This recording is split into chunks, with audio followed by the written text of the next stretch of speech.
Who's gonna go under the wheels?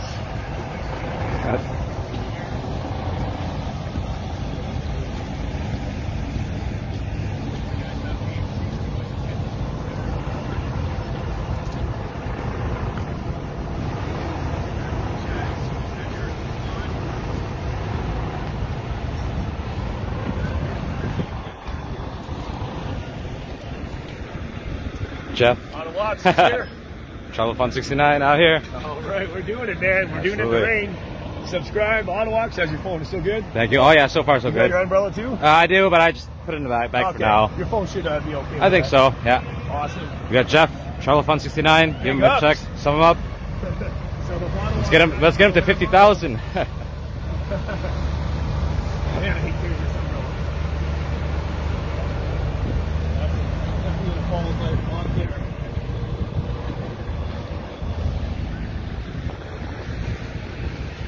Good after we get past this,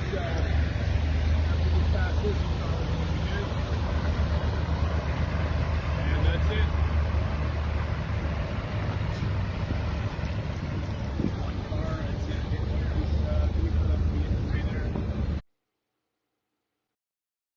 Are you not seeing the picture, folks? Are you not seeing exactly what they're doing? These guys don't think are accountable for what they're doing. They can just openly spew hate, openly spew lies.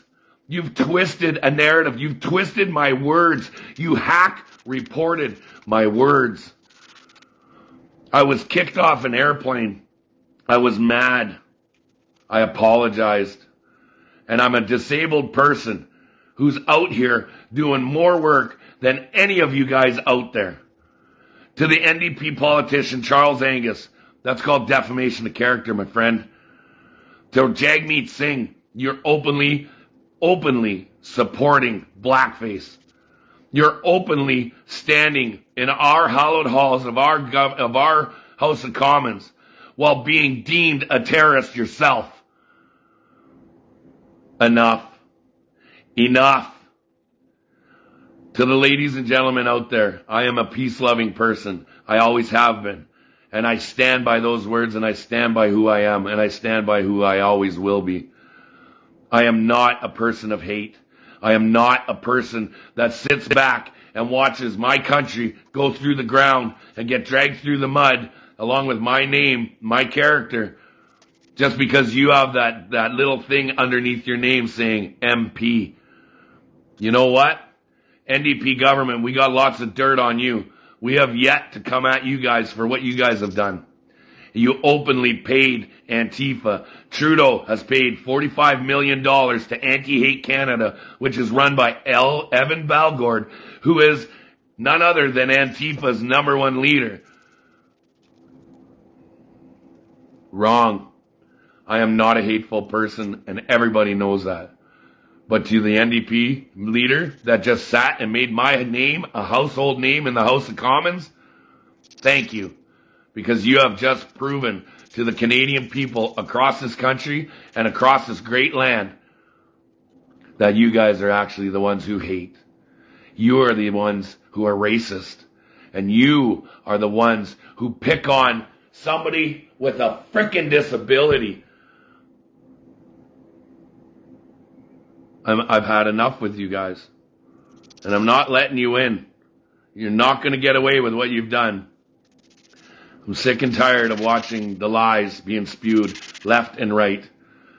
And to the Canada Unity, excuse me, I haven't seen you on the ground chasing police cars and getting chased by 7 friggin' police officers in unmarked cars all around Ottawa all night long while we're on boots on the frickin' ground, seeing what's happening, trying to protect the people that we asked to come and join us. Enough riding my coattails, Canada Unity. Enough trying to use me to make yourself a big name. You know who you are. And don't worry, I'm about to drop the next one, and that is the interview with Fifth Estate. I'm going to drop it right now. I'm going to put it out there. I'm not going to stand up and watch this happen to everybody. These truck drivers have put their time and effort into this, and I'm not going to let them smear my name in order to bring in the military and attack kids in bouncy castles. I'm not going to let you smear my name because you pay Antifa and openly support blackface. You're the racist NDP. You always have been. Jagmeet Singh, you are a racist. Sucks to be you guys. This morning. Have a good day, folks. I've been up all night. I think I got about 2 hours sleep. But you know what?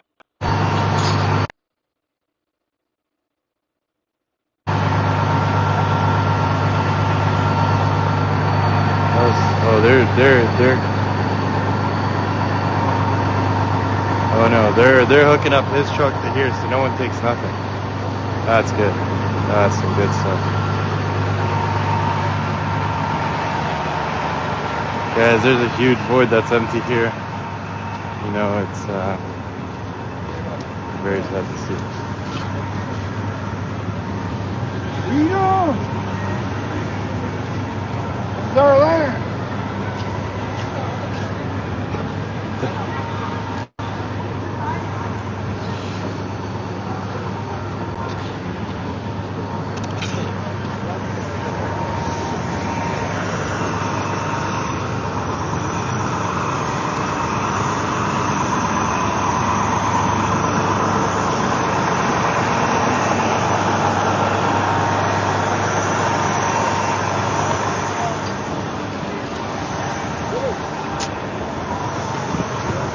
Just shouldn't be like this, guys.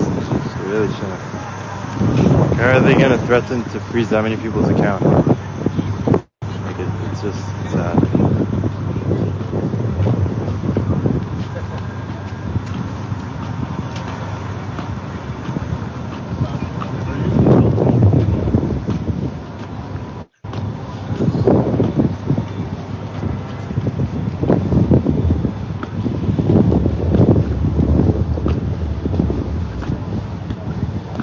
Everyone come down, guys, come support. You know, we just lost a big piece of this, and the more people here, the less the police task force to end all this. So you guys should really come down and come support.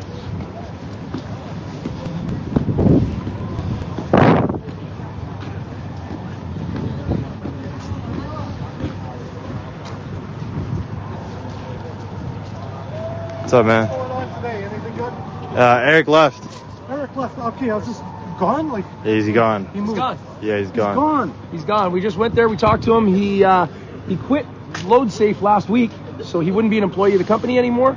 It's his truck, but it's the company's bed thing. Yeah. And then the insurance company threatened to pull their commercial insurance on the company's line, which means that 55 people would have lost their jobs. Yeah. And Eric went, nope, I'm Okay. out. Eric's a hero. Damn straight he is. Eric Mueller, man, what a great guy. Eric Mueller? Mueller. Okay. Mueller. Yeah.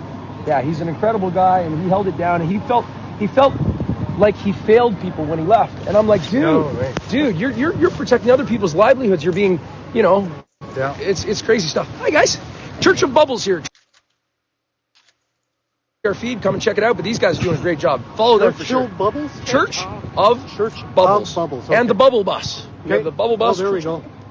Yeah. Awesome. So you'll see us on YouTube and all the things. So Okay, I'm Bacon Ranch. Bacon Ranch. Yeah, on All right. YouTube. Bacon Ranch on YouTube. Yeah, Nice. If you remember, check it out. This is live, so it'll be up there right away. Damn straight. Well, And ladies and gentlemen, you're in good hands. These guys are right on the street giving you the straight up goods, and you won't see that stuff in MSN, folks, ever. Ever. So come on down. It'll be great to see you. Okay. All right, See you care. guys. Take care, guys. Hey, All Zot, can you give me a shout out, Bacon Ranch? This is Zot. He's here every day. He's been here from day one. Check him out. You're here almost all day, right? Yeah. Okay, is that okay? 24-hour stream. Yeah. 24-hour stream. 24-hour What do you do for? I got someone. I've never seen I have someone Yeah. taking over for me. Okay. Yeah. Yeah, your sister or something. Yeah. Is that your sister? Yeah, Okay. someone's taking over. The girl. Okay, Yeah. fine, you don't want to say. That's good. Bacon Ranch, if you guys, I don't want anybody coming over from your channel, but if something happens, come out and check out my channel too. Thank you very much. Thank you, man. Have a good day, Zon. Take care. Have a good day, man. All right, guys. Sorry for the low energy. I'm still on the Eric thing. Yeah.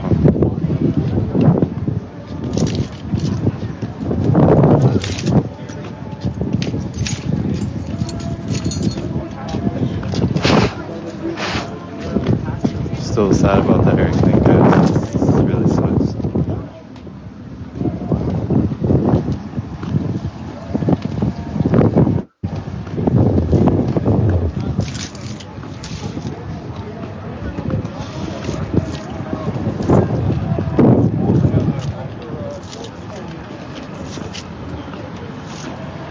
For everyone's saying take a break. Yeah, guys, Charlotte will be on, I think 6:30 or 7. I forgot exactly what time we said. 6:30 or 7, Charlotte will be on. She'll take over till midnight 1, around there, and then I'll take over again.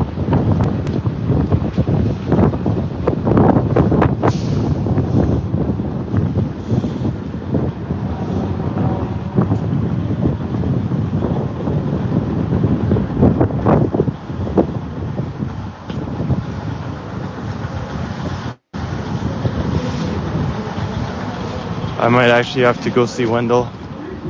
I haven't spoken to Wendell in a couple days. I know you guys love him. Tell him the news. I don't know if he knows about this.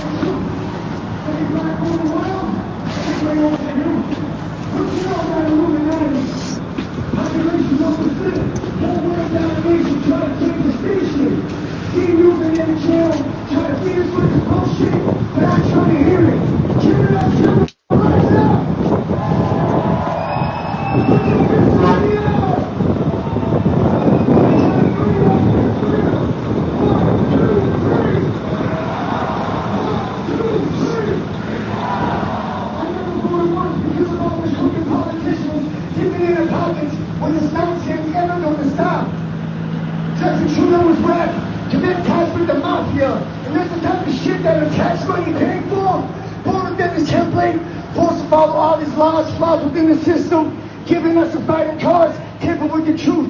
They don't hesitate to shoot. I refuse to follow rules, trying to educate these fools. Canada, time to rise up! Put your hands up in the air. When I say fuck, y'all say Trudeau. Fuck! Fuck! Trudeau. On the count of 3, Everyone's staying at home, guys. 1, 2, 3. Type Trudeau, type Trudeau. 1, 2, 3. Trudeau. What do we want? Freedom. When do we want it? Now. Yes, that's right. My name is Mr. Jones, M-I-S-T-A Jones. Let me check it out on YouTube, everything, man. I appreciate every single one of you. Much love. Make sure you watch the chapters one time.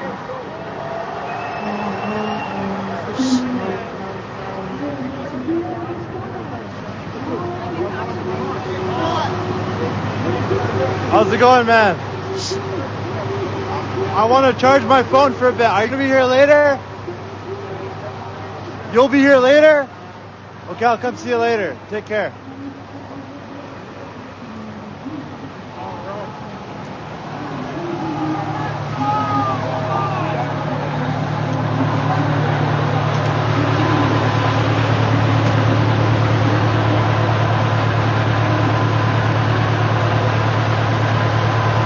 What?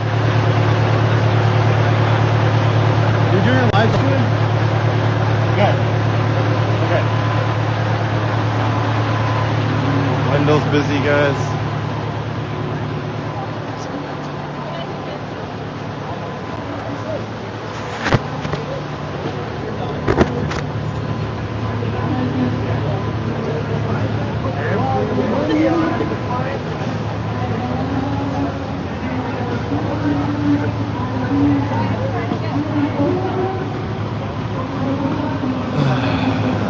All the trucks aren't leaving, guys, don't worry.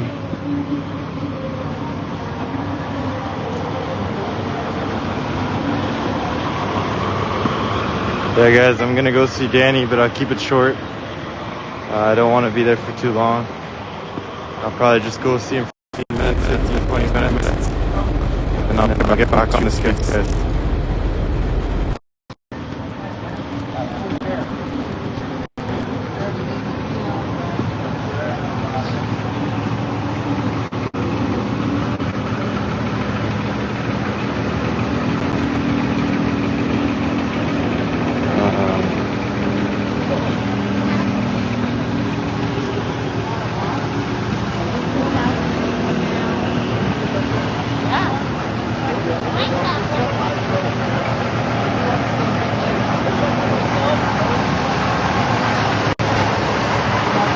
I just want to go sit in a truck for a bit just because I want to dry off my phone and figure out this battery pack situation. And I'll be good to go back outside, guys. So 15-20 minutes.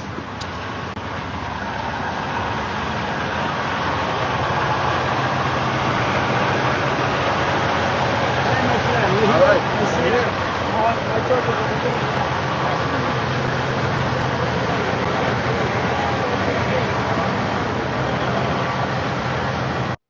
At the table, Dr. Pepper. Nobody wants to sit at the table and prove us wrong. Nobody wants to get down to the brass tacks and talk facts. Everybody's worried about feelings in this. Well, look, this is something pretty serious that's impacting the world. Why do you have such disrespect? Why would the entire medical and scientific establishment, with the exception up this weekend, it's going to be epic, absolutely epic. Do a live stream with Viva. Yeah, absolutely. I did meet him, but yeah, to do it again. I'm just going down. Wow, yeah, Cobble, yep. We had 13,000 in the chat. I think, was it 13,000 we had in the chat a little earlier on? Yeah. Yeah, I think it was. Yeah. Yeah, I think there was 13,000 or something like that in the chat before, just a little while ago, half hour ago. Cheers, guys. Thank you so much for staying tuned. Travel Fun 69, welcome to the family. If you're new, hit that subscription button and bash that bell so you get notified, and share it out. Like. Thank you. Got a good little family chat here. We're pretty interactive with each other. And yeah, thanks to everybody in the chat keeping me updated with what's going on where I can't see and be at the same time. Thank you, guys. It's a team effort we're doing here. Appreciate it. 9,100 in the chat. Thank you. Downtown Ottawa for the Truckers Freedom Convoy 2022. 4:15 p.m. on this rainy afternoon. Soon to snow. Snowstorm's coming. We're ready for the snow. Big shout out to Ottawa, of course. It's down here. All the live streamers are down here. Thank you, thank you. Mods are working overtime today. The chat is flying. Yep, it's even flying. I might have missed some super chats too. I do apologize if that does happen. Tara, Rolling, good to see you back here. We love you all so much. Hang in there. Thank you so much, Tara. Good to always see you. Thank you so much. Ottawa's ended his stream. Okay, yeah, thanks for that. Yeah, big ups to Les. Yep. We had 13,000 in the chat. That's wonderful. That's a new record number for Travel Fun. Amazing. Currently 9,000 in the chat.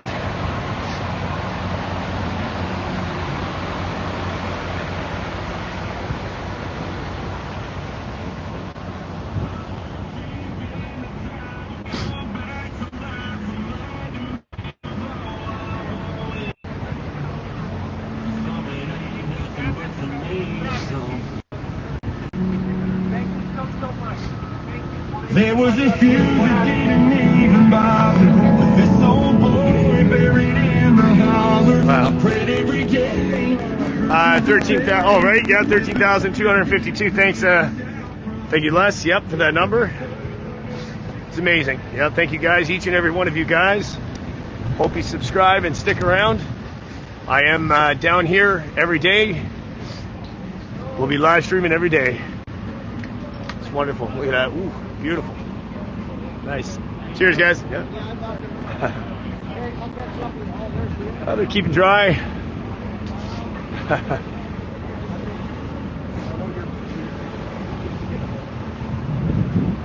Just at going down Kent Street. We'll go back up Bank and head back over to the Parliament. and then down to the beginning, and we'll see. Maybe we'll take a break then. I'll try not to take as long of a break as I did yesterday. I know I took like a 2.5 hour break. I'll try to take a quick break, maybe an hour and a half, and come back on once I get to the end. But we're still live.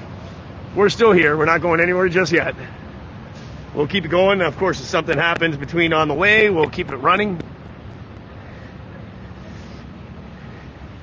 Thank you so much, guys. Almost 9,000 thumbs up. Thank you, guys. Thumbs it up if you already haven't. Appreciate it. It helps with the YouTube algorithm. All right.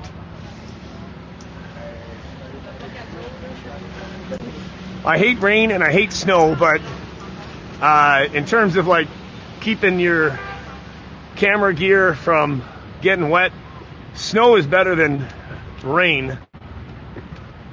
I hate both, but yeah, you know, if I have a choice. Keep it going or Cadillac? Yes. Well, maybe, yeah, we'll see. Maybe so, we'll see. Deserve a break. Yeah, well, yeah, definitely. I'll have something to eat. I'll take a break a little bit later. We've been live, well, only for 3 hours. It's not too bad. But, yeah, we'll keep it going for a little bit more, and we'll make a call. That's why you got to make sure that you're subscribed and have that notification bell on when I go live again. You can pop back on for the nighttime. The nighttime edition.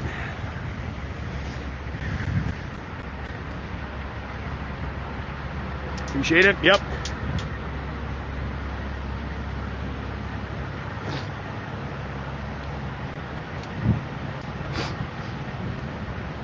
Oh yeah, for sure. See if I can get the chat going on in here. Wonder why it's not. Oh, there we go. Yep. The Watcher. Aha, break. Enough time to wax and polish my head. That's right, Watcher. Cheers, buddy. How you doing, man? Gotta wax the head. Watcher in the building, man. How you doing?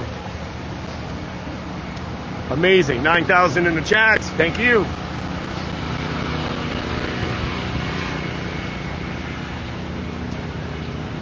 All right, so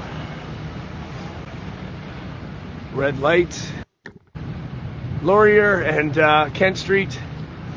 Wait for the light to change here. Yeah, 20 to 30 centimeters, right? I thought it was originally 15 to 20, but maybe they upped it for Ottawa, right? Yeah, I just wonder.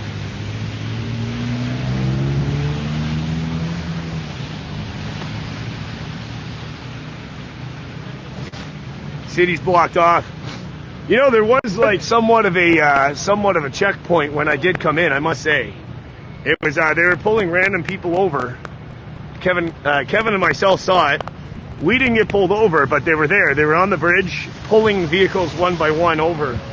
I don't know why or what for. I don't know. I can't answer that question, but yes, they were. They definitely were. All right. Oh, there he is. Yeah, I see. Yeah, I'll be taking a break too soon as well.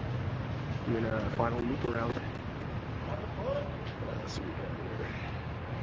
All right.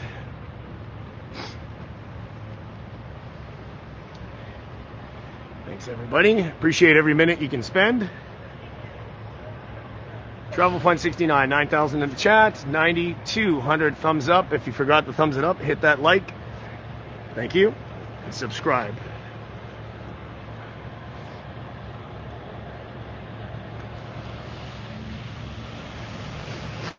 Cowboys Marsh. Think we can find Eric's Facebook and pin it for the next stream. Yeah, I might be able to do that.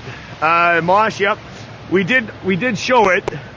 I don't know if anybody retyped it, but we could definitely I'll have to take a look and repin it for sure. Or someone can grab it and we can repin it for the next stream, yes. For those that want to reach out to Eric, of course. Wonderful man. Yeah, for sure we will. We will do that. Yep. Oh, you got it. Look at that. It's amazing. Shizer, yeah, you're... Danny Goldford here on the left, ex-RCMP and ex-Trudeau Security Detail. Vincent Gerses, an ex-Ontario Provincial Police Officer, and Eddie Cornell, a Canadian Armed Forces veteran. The press conference was interrupted by the mainstream media, who again was trying to run their narrative that this is an unsafe event for children being in positions where they need to be taken by child services and whatnot. And the scrum was promptly ended then. We just wanted to ask two big questions. Is this a fear tactic by the Ottawa police, or is there something? Are you referring to the most recent document and notification that has been handed out to the truckers? Yes.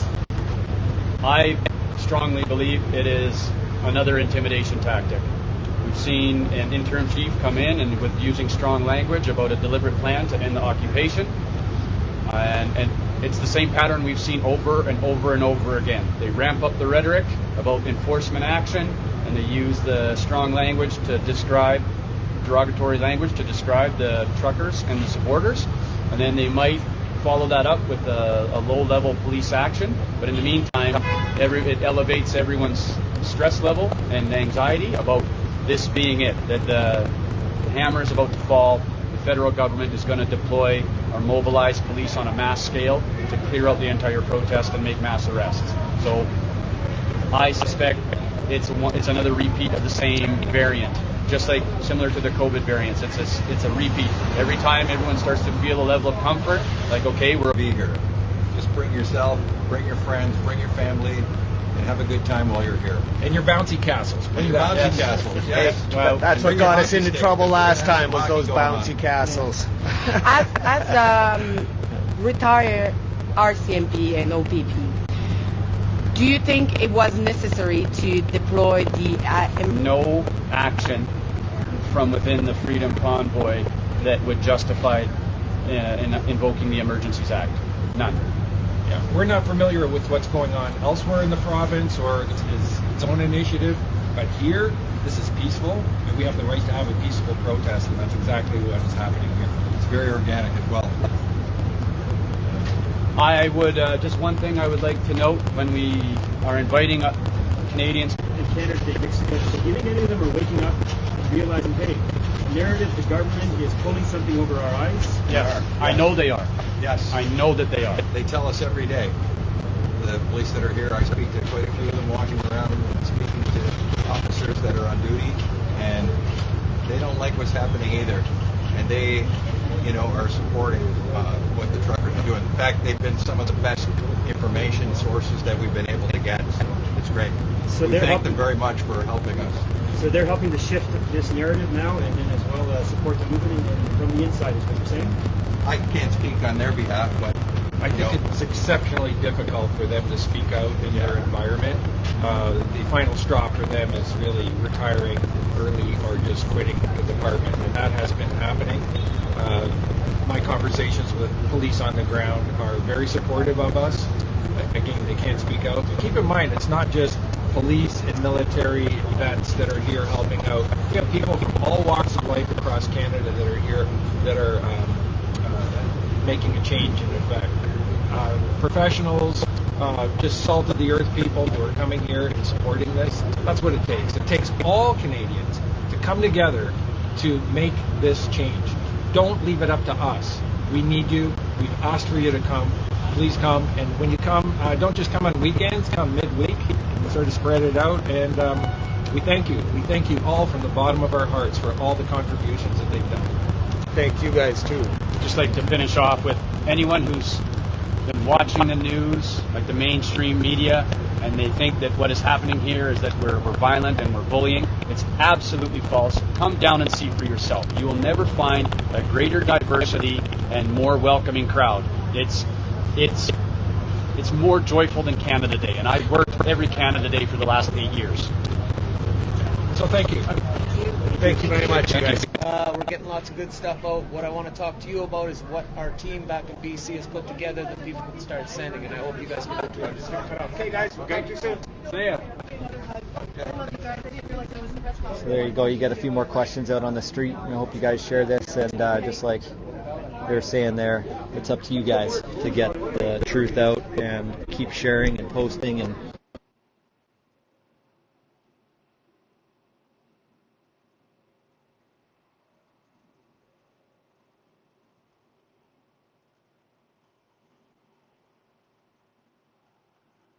me with looked like miniature tractors all right, and it didn't make sense to me because anyone with an ounce of brains would cover machinery and equipment when driving on winter roads in Canada because it's all just destroyed. But those machines would be rusted by summer.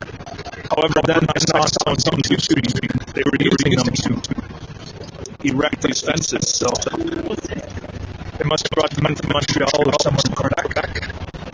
They looked very new. It couldn't work. So there's literally a kilometer or more or a mile of fence put up.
$15,000.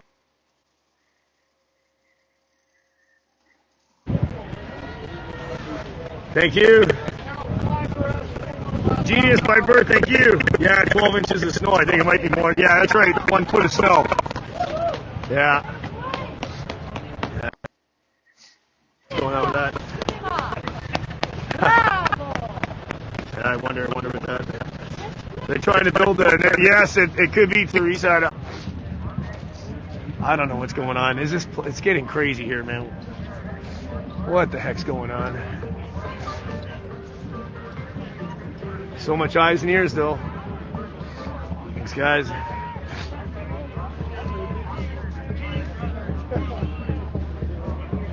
Scammers every angle you look at it. Thank you, guys. See that? I see that. Garrett, thank you. Yeah, that's right. Yeah, definitely.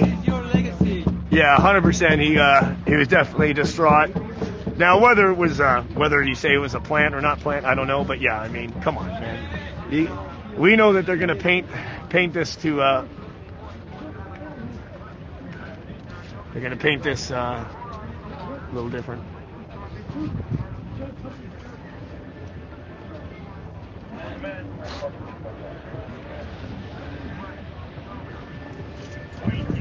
Comes some cars. They're going to probably transport. They'll be transporting probably by car. Mainstream media. Perfect time, perfect place. Assuming so. Assuming so.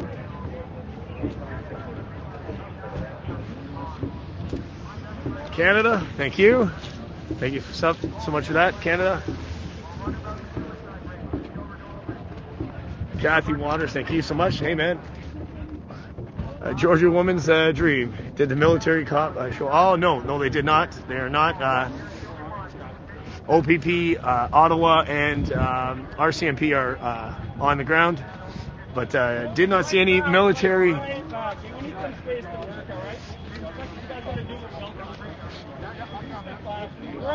back to the front of my vehicle. Right back. Keep going. You're doing very well. Right back. Ottawaks. I can't end. Every time I try to end, I can't end. There's something going on. Absolutely. I had a great lunch, and good to go now for a while. I'm dying. I'm starving. Yeah. No, it's actually their right to tell you on social media if they want after. It's their right, all right? Their privacy is very important. Jesus. Stay right back. Non-stop action. Non-stop action. I missed a few of the early ones, I guess. Yeah, there was a couple. From what I hear that Jamaican gentleman got arrested, I heard. I don't know what for. But, and then, so mainstream media just happened to be here at the right time, right place. Well, this other gentleman, I don't know. I just don't know. It was very convenient, I will say. But, I mean, maybe possible, maybe not. I don't know. Yeah. But it was the gentleman that got arrested, he was not making it look good for this crowd, put it that way. It looked bad. Okay. So, and of course, mainstream media's here, so we know how that's going to get painted. Just making the whole thing look bad. He was screaming and shouting and taking his shirt off, and yeah. Yep, just takes one story like that, and everybody goes, "Oh, see, that's what you're representing, right?" We'll see. I mean, it'll come out if it comes out, it comes out. We'll see. Everybody saw it. We all saw it, and we're live. Cheers. Sub up Ottawaks if you don't already have Ottawaks subscribed. Appreciate that. Yes, sir. Everybody check out Jeff, Travel Fun 649. Cheers. Cheers, guys. Jack Burton, thank you. Wow. Lots and lots and lots of... Thanks a lot. Thanks. Right up on the sidewalk if you don't mind. Okay, just for your safety, cars are coming and going. At least we're not, gotta say... And what? Yeah, I'm trying. I'm trying to have fun with you guys, but also be respectful. Oh, the police have been okay. Ken was not going to let up. I think we're getting a foot of this. I think I read that. Yeah. First it was going to be like 15 centimeters. Now they're calling for 30. 1 full foot snow. Some probably seen better days. Oh, God. Travel Fun 69 live on YouTube. Ooh. Yeah, I'm gonna keep wiping it. Make donuts, thank you. Never give up. Your fight for all for us. Oh boy. Thanks, guys. If you're new to the channel, thank you for stopping in. Witness one. I heard there was multiple. I don't know. We have to confirm. I did hear the Jamaica fella got arrested. I didn't see it. I don't know anything about it, but I just saw what happened here. The gunfighter, thank you so much for that. Yeah, nice photo op for the intern police chief of how he's doing great to keep the work. That's right. That's true, right? It could be very true. Joe McGraw, thank you for covering that. Guy with a plant. Going back to, going back to CBC. Yeah, 100% it would be. Most definitely it bad actors, yeah. Yeah, it could be bad acting. You never know. Yeah, there's not much. Well, you know how we're gonna know if it's bad. You know how we're gonna know because we'll see it either tonight or tomorrow.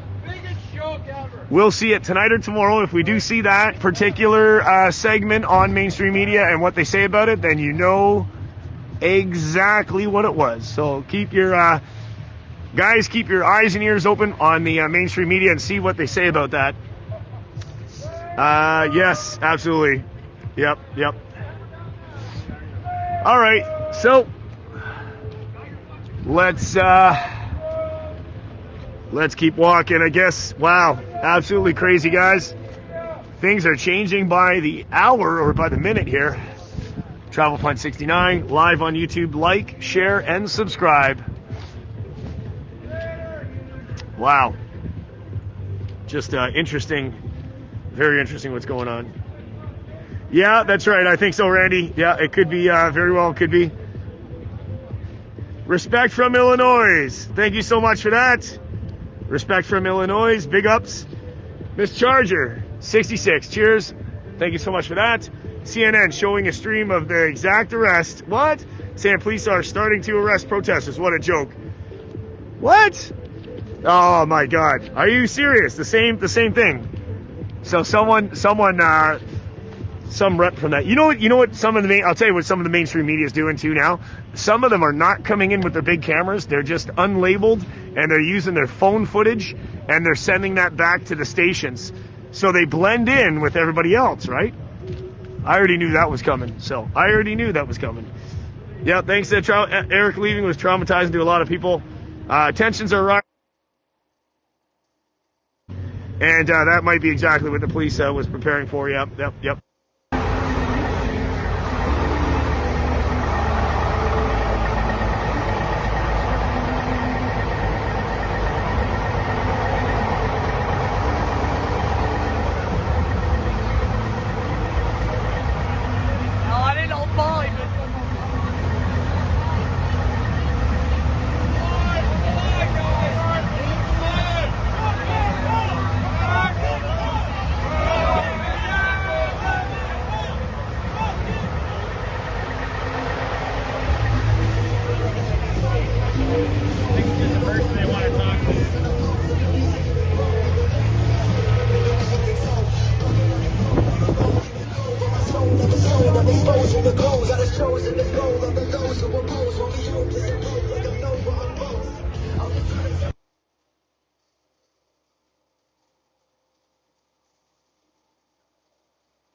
Alright, we're back.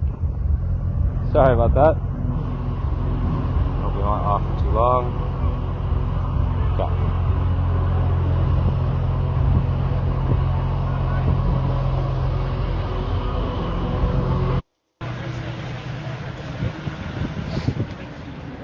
What's going on here?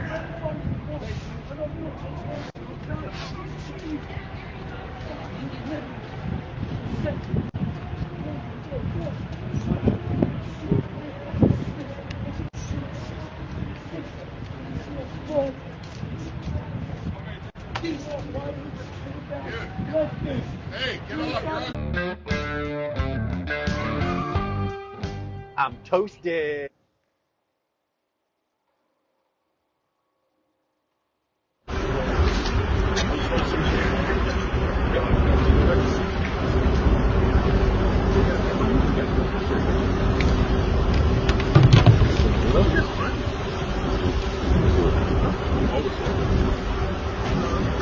Don't worry, we'll make the calls, Chris. On my way. Yeah. We'll make the calls. On social media right away. Yeah. He has been arrested. Now, who is this man? He's actually one of the big organizers. Yeah, remember the press conference where they weren't racists? And then immediately people pulled up all of the racist things he said? Yeah, the arrests are happening. No wonder Tamara Lich was crying yesterday. It's all starting to make sense. I wonder if the police gave them a little special warning, stop or tomorrow you're done.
Reports earlier this morning suggested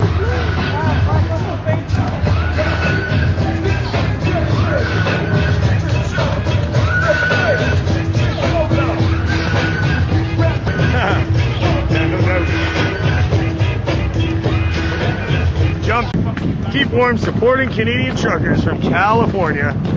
Cheers. Thank you so much for that. Wow, we got a freezing rain. Well, guys, it's getting worse down here. Somebody bought Connect 4. Said, look what you did to your country. You brought us all back together, you idiot. Freedom! That's funny.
This is a PSA for Canadians. I just caught wind that Mr. Chris Sky is telling Canadians to not vote or to spoil their ballot and put his name on instead.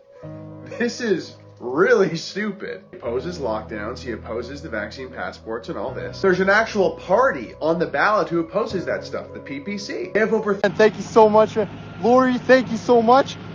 Congrats, you deserve it. Thank you, Lori.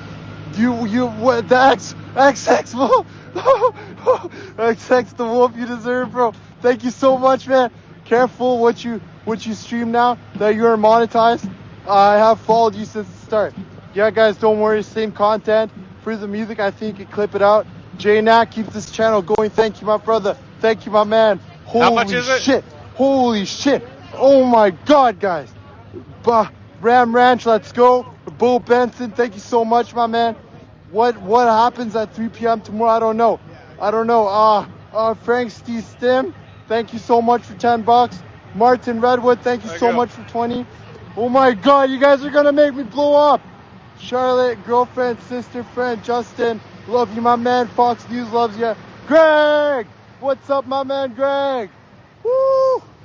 Holy crap. Great job, give me a follow. Yeah, man. I'll subscribe to you. Email me your channel. I'm gonna forget. You're streaming. Streaming machine 24/7. You already know, man. 24/7. I'm so pumped, guys. I've been going for like 6 hours today. What, Charlotte's OnlyFans? No OnlyFans, my man. No OnlyFans.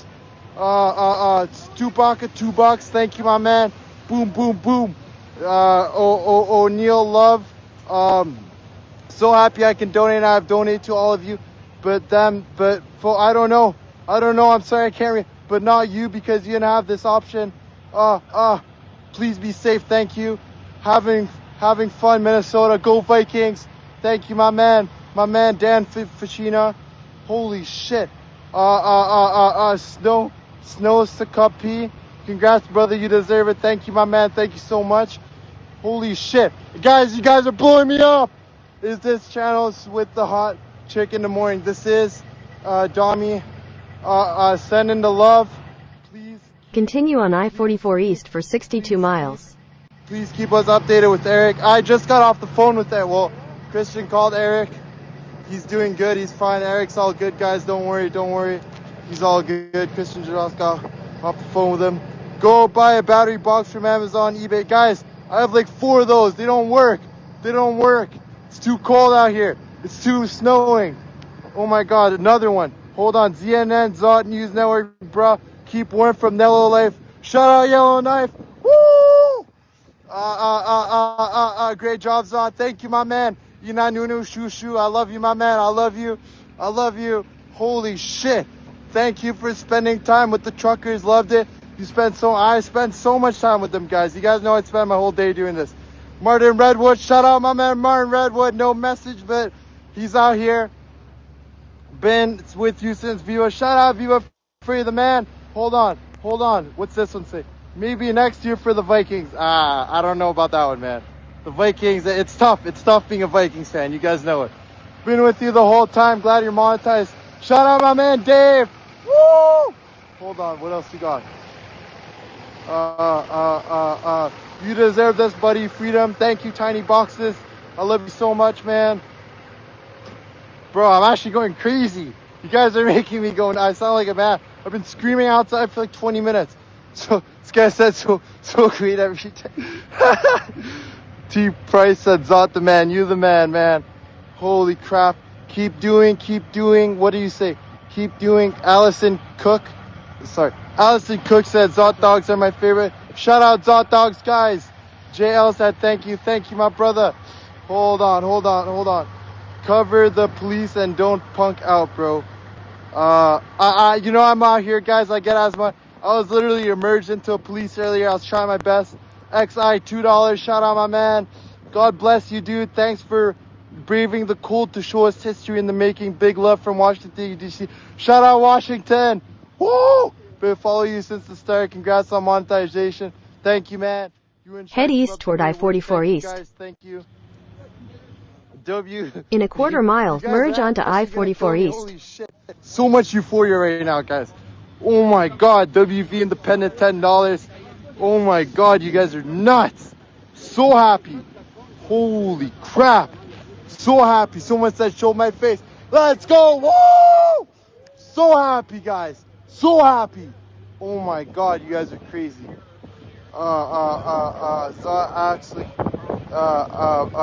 Good job, Zod. Thank you, Alexander. Thank you, Martin. Sir Zod a lot. Excellent work. Thank you, man. Keep it up, Zar. Armando, my man. It is my biggest payday. You know what? Who said that? Nick Curl, you're right, man. This is the greatest payday of my life. Holy shit. I've never made this much money in this time. Oh my God. Zod, I'm a grandma in USA. I'm proud of you. Thank you. Shout out grandma in USA. Massachusetts. Shout out Massachusetts. Congrats, my dude. Love, keep it classy. Thank you, Snoop. Thank you, Justin C. Zod Adler, my man. Yo, freedom from Toronto. Freedom to the world. Shout out, my man. Susan, congrats. Thank you. Mystic, Bunny Lady, thank you very much with the thumbs up. I'm essential, thank you.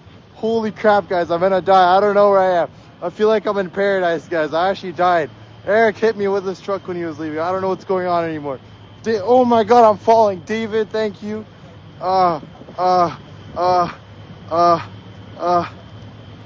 B, thank you, bro. Heart. Shout out, B. Laruk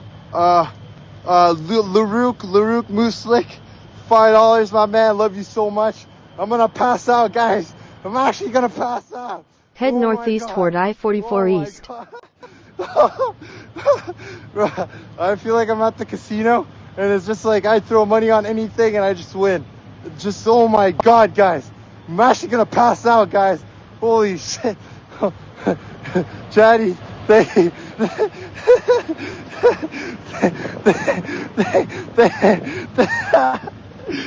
you for shout out Washington State. Love from Australia. Shout out Australia. Shout out Cheryl. Let's go, guys. Let's go. Cheryl, let's go, guys. Let's go. Oh, Tam Pow Pow.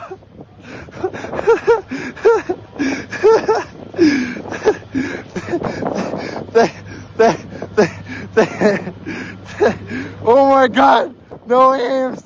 That much for Charlotte Porter. I don't know, email Charlotte, guys.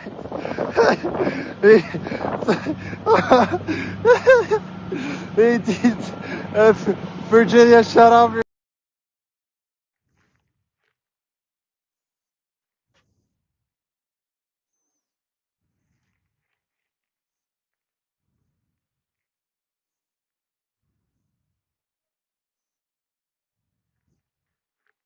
Okay, don't worry, guys. I treat Charlotte well. Don't worry, guys. Congrats, well deserved. Thank you, my man. Thank you.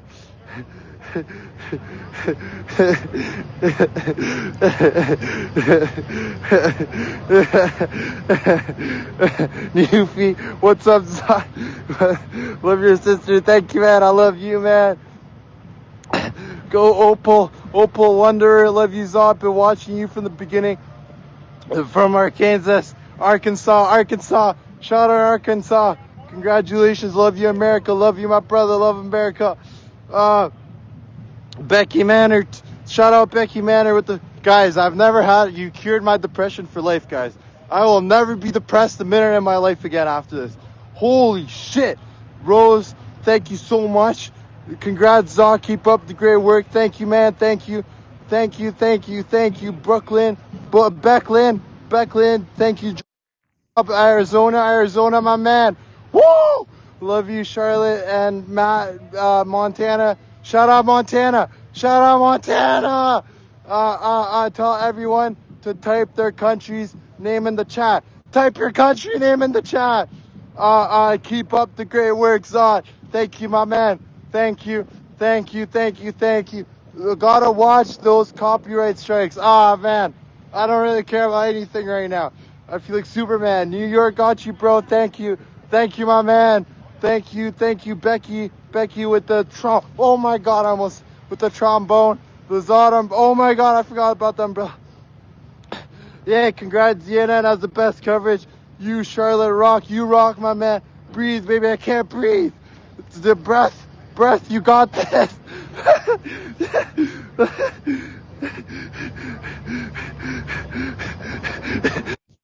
Damn, that boy's getting paid.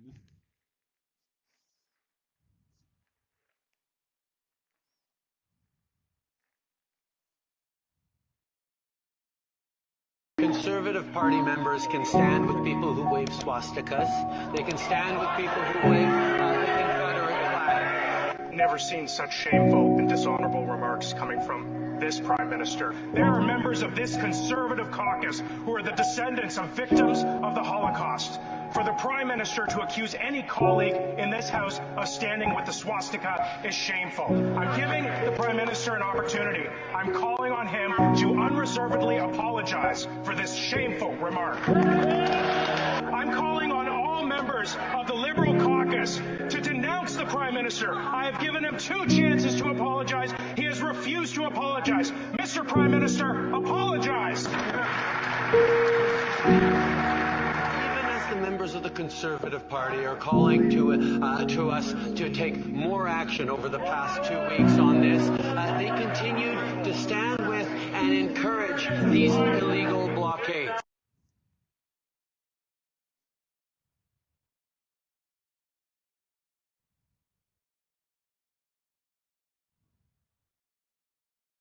Good morning, everybody. Happy Wednesday morning. It is 17 February. Hope everybody's doing well. So this little clip here, I'll play this for you and then we'll talk about it. Reinstate the mask mandate! Reinstate the mask mandate! Reinstate the mask mandate! Reinstate the mask mandate! That comes from apparently the University of Nevada, Reno campus, where a group of, student protesters were protesting the removal of a mask mandate. So they want to be masked. They want to force everyone else to be masked. It's akin to, slaves protesting the end of slavery, I suppose, in a funny way. And, there's some people that have been so hypnotized by the perception of what's going on that they demand to be, not only themselves, and no one's taking away their choice. They can wear masks for the rest of their lives. They can wear 20 masks for the rest of their lives if they want to, but to force others to do so, again, is completely unreasonable and ridiculous, and obviously no one's going to pay attention. Most of the world at this point has said, as the Ontario Premier mentioned yesterday in his complete, flip-flopping of from his tyrannical thing to his politically expedient, follow the political science. We're done with it. The world's done with it, right? So as we'll see, most of these mandates will be lifted here. If they haven't already been, they will be very shortly across the board, whether it's mask mandates, vaccine mandates. Humanitarian capacity. So I am about to release a message to local police office and enforcement here in Ottawa. Right now, you have it within you, in your own discretion, to change the future of the entire world. Every one of you, as individuals and individual capacity, as a human being, cannot deny how proud you are of these people that stand here in Parliament, because these are your people. You are so much more than the uniforms you wear. You are fathers, sons, mothers, daughters, brothers, and sisters to us all. Are you going to be able to live with yourself if you choose to follow the dictates of a corrupt and criminal, unlawful government who has displayed no respect for law, humanity, or life itself? Or are you going to be the heroes that we believe you really are? Are you going to take a chance on us and allow us, your people, the opportunity to serve and protect the freedoms of your family and your children's families? It is this great nation that has brought us here, and together we stand in the face of unbelievable adversary. With great courage and standing strong, we will peacefully, in unity, through courage, love, overcome these challenges presented by a tyrannical government that has created consistent divide. I am one Canadian amongst an entire world that can evolve into unified together as one, restoring democracy, freedom, and the rule of law. Please, for the love of God, for the love of each other, and for the love of our children, stand with us. This is our message to the law enforcement that's present here in Ottawa. We are appealing to you now because every day there are new challenges that we face, and every day our movement grows and we unify. So we are officially asking the law enforcement and every police presence in Ottawa to stand with the people. Standing for you. Thank you for your time. Amen. Thank you. AM.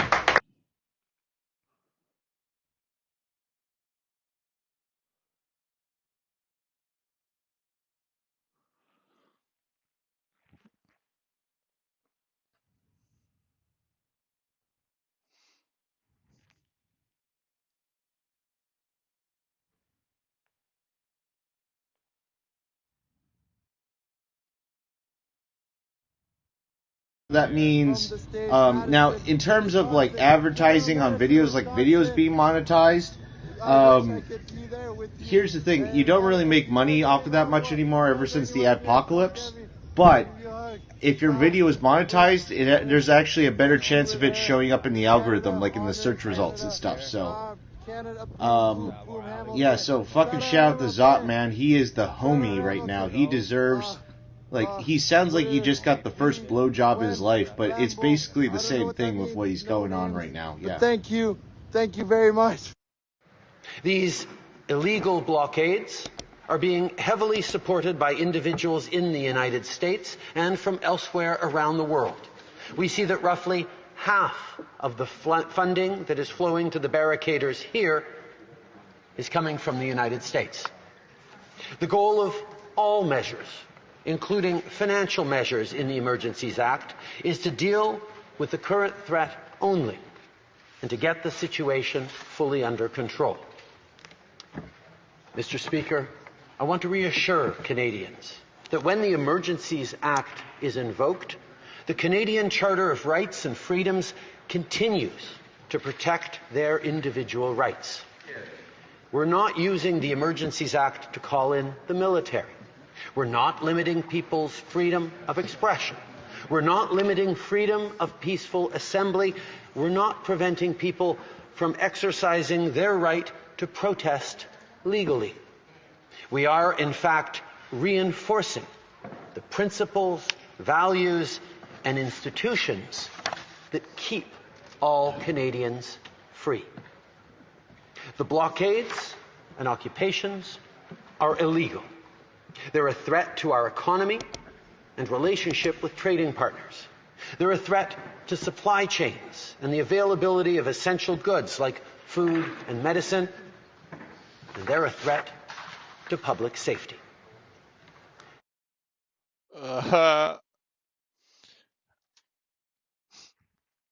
Peaceful protests can't be illegal. Reaction now with former Democratic presidential candidate and Army Reserve Lieutenant.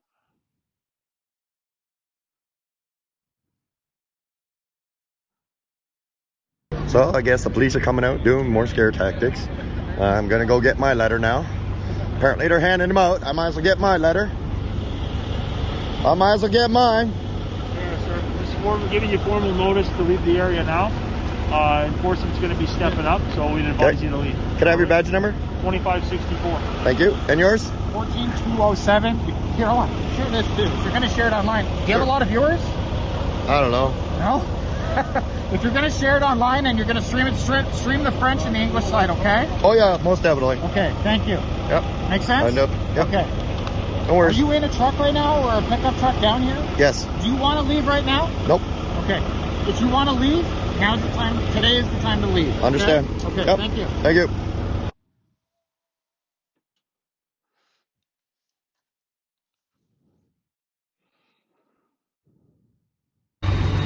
Mr. Tyrus, I just want to bring to your attention, if this continues to happen. No, I get it. I get it. You're just being stubborn. You're over here sucking. I get it. Just hear me out. Okay, I'm going to leave as soon as we're done. I just want you to understand.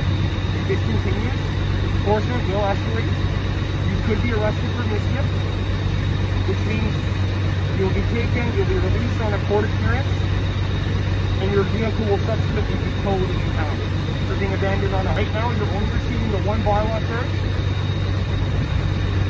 Should it continue, further enforcement will occur, and that is consequent to the action. Go ahead. I'm just trying to. I hear you. Yeah, I hear you. Okay?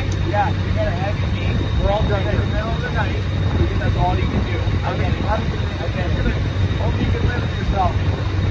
Go look yourself in the mirror. Put your mask on and look yourself in the mirror. So how? There we go. There's our finest right there. So. Oh man. Right. Well, mischief. I heard that much. They're gonna arrest you for mischief. Yeah. So what, right? Oh man. Is what it is. If I don't see you tomorrow, then I know why. Uh-oh. Yeah. They'll have to drag me out of the truck, kicking and screaming, tear gas and all. So we'll see. Probably gonna lock myself in there pretty good tonight. So they gave you 2 tickets? Is that so right? What I got here is. Go show them just in case it's got your thing on it, information. I don't really mind all that, but there's the ticket if you want to see. Sure, I'll let you get right in. Yeah. How much is that for? 1,000, 1,130 or something. $1,130. Yeah. I thought it was 130. $130 for a noise complaint. Yeah, so I guess they use their discretion. What? That's with discretion.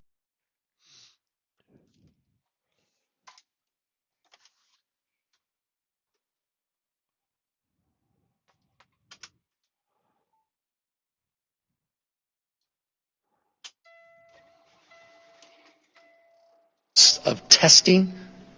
There's no reason we should have these over-counter tests costing as much money as they have, and I'd hate to see us waste this last 2-year experience and not drive those down to prepare for the future. Look, in Canada. One thing this is not, and I'll close, is overly prescriptive in this respect. This plan is a long, well, I'd hate to see us strategy on creating disease, and so virus and allow us to maintain that cutting edge, the development of some of these therapeutics, some of the best, represents not a core. As well, but Governor Newsom speaking live right now in California about the possible end to the pandemic. Let's listen. American school kids in the state of California, 1% of the school closures. We're outperforming the vast majority of states, keeping kids safely in school. We want to continue in that space. And of course, R represents, not of course, but maybe understandably, RX. And I'll close briefly. Forgive me if long-winded. In 1,000 feet, merge onto I-44 East. Working on this for a few months. The RX represents a understanding that it's not just about vaccines. It's about what we do best. What separates the game played here versus that of any other state in the country. That's the research and development that is unique to California. And shouldn't surprise you, a lot of the development of some of these therapeutics, some of the most well-known therapeutics, happened here in the state of California. And so we want to maintain that leadership. We want to maintain that cutting edge research and development. We want to develop more partnerships. We want to develop deeper partnerships.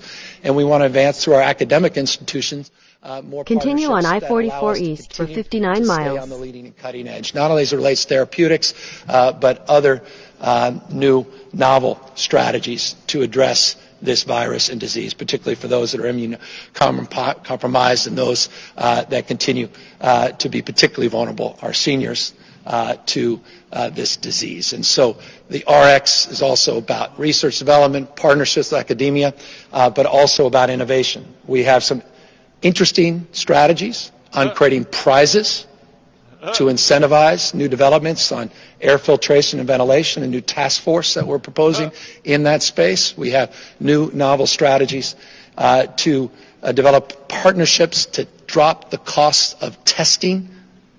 There's no reason we should have these over-counter tests costing as much money as they have, and I'd hate to see us waste this last 2-year experience and not drive those down to prepare for the future. Look, one thing this is not, and I'll close, is overly prescriptive in this respect.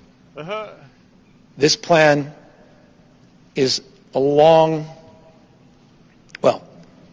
it's come a long way from our mindset of a few years ago, where we were battling at the time an alpha variant and then dealing with our own 2 West Coast variants, unique and distinctive. And then all of a sudden it was the Delta variant, and then we were rushing and skating to that puck. And then, of course, we go to Omicron. What I think would be a big mistake is we are overly prescriptive in our response metrics to a specific variant or disease, when in fact we know that Omicron's it's not the last variant, this disease. So we have a response net metric that is prescriptive, but not necessarily a disease metric, if that makes sense, that is specific. Dr. Galley will talk more about that in a brief moment. That's also, again, part and parcel of our understanding, again, smarter than we were just 2 years ago. Really I'll close on this. It was about 2 years ago where some of you were just learning about California saying, we're not going to turn our back on Americans that wanted to be repatriated in the United States. Other governors did. Other states didn't want folks coming from Wuhan. We didn't do that. Trump administration reached out. We took the call, and we took responsibility to help repatriate American citizens from Wuhan. 221 came to California. That's when I first started to learn about this virus. It was a few weeks later, I'll never forget, I got woken up about 4:20, and it wasn't my youngest son this time. It was the president calling. President Trump saying that he's happy to now talk about that Grand Princess cruise line off the coast of California. But he wasn't so sure, he said very publicly, that he wanted it to come into California because it would increase the number of COVID cases. I remember that like it was yesterday. Trying to understand what a N95 was, surgical masks versus procedure masks. Now all of a sudden we're talking it's like we're all have antigen and PCR, PPE. And that's why we need to prepare for the unknown, but again with confidence and more knowledge and more resources and a more resourceful mindset. And so I'm really proud of the team for working hard on this. I think this may be the first in the nation, but that shouldn't surprise you. We've been first in so many other categories throughout this pandemic, but being first, that's hard to sometimes do. because we're the first to have expressions of concern and opposition, not just support. And so, final words. Being first in this space doesn't mean we're best, but it means we're a lot better. And it means we'll continue to be better. As long as we maintain an openness to argument, we maintain an interest in evidence and data and science, and we do not get consumed by the ideology that has taken over so many parts and parties in this country. That will not happen in the state of California. And with that, let me introduce the architect of this plan who worked so hard on it, Dr. Galley. Thank you. So we've been listening into Governor Newsom right there as he's introducing the top infectious disease specialist out in California about this plan to move forward with COVID-19. And we'll get back to that in a minute here as many states are doing similar things. Governor Inslee announcing an end to indoor mask mandates as well. But we're also covering these other stories. And 61 years ago, 3 black girls had their first day of classes at an elementary school in New Orleans. They faced a hateful crowd of people who wanted to keep black students out of white schools. Today, historians are honoring their courage. The school is now one of the newest spots on the U.S. Civil Rights Trail. Fox's Rebecca Castor is joining us live from there. And man, Rebecca, a lot of history in that building. There sure is, Daytona, and those young girls who are now grown women, they want people from all over the world to walk the same steps that they did when they desegregated this all-white school. I still remember it with the crowd. Well, they said it was a crowd. It was a mob out there. On November 14th, 1960, 3 first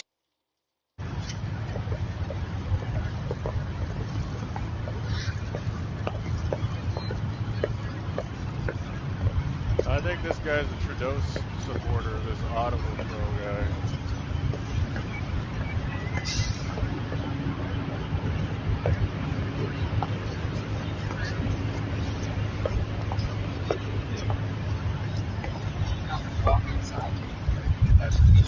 Trying to be a free man.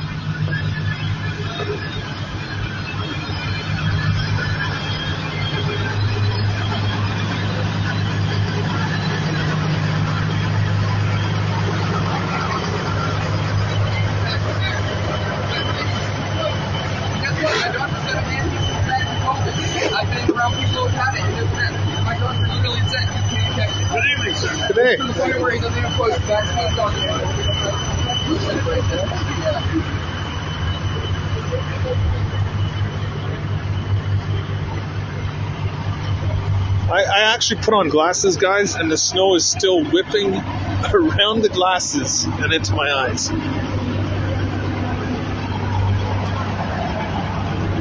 They're nightshades, the yellow tint, but maybe I should ride with goggles.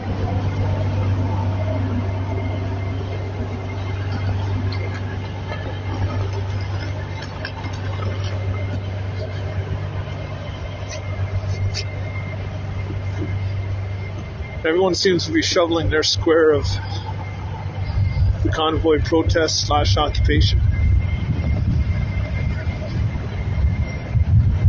Probably just something to do.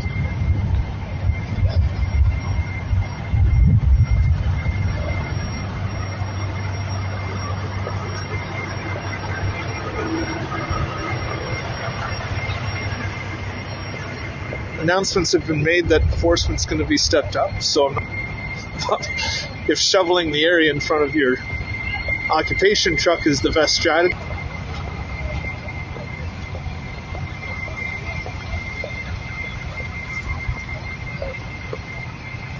This kitchen area didn't plan for the snow, that's for sure. It's going right in.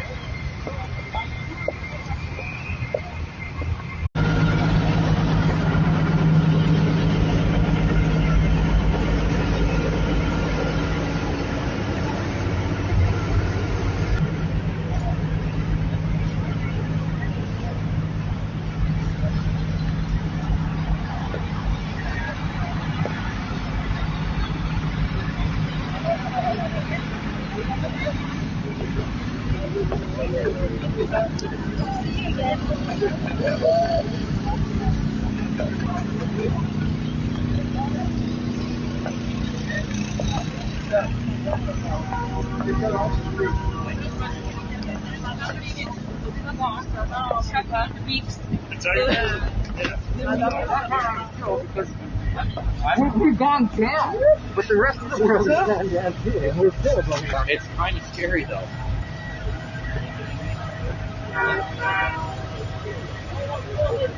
When the snow comes down, you can see it's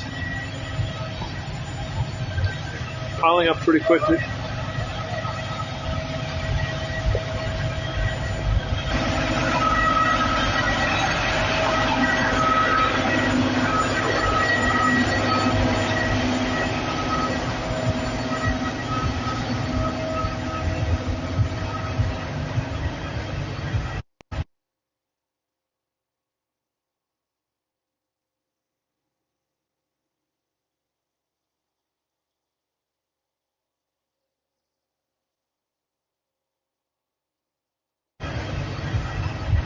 The authorities have told everyone it's time to go home, but the response seems to have been to just, hey, Hold the line, sir.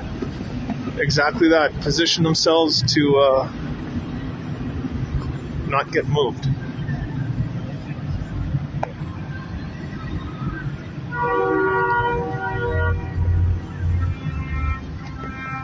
A few people over at the National Cenotaph. I'll take you guys with me and detour over here.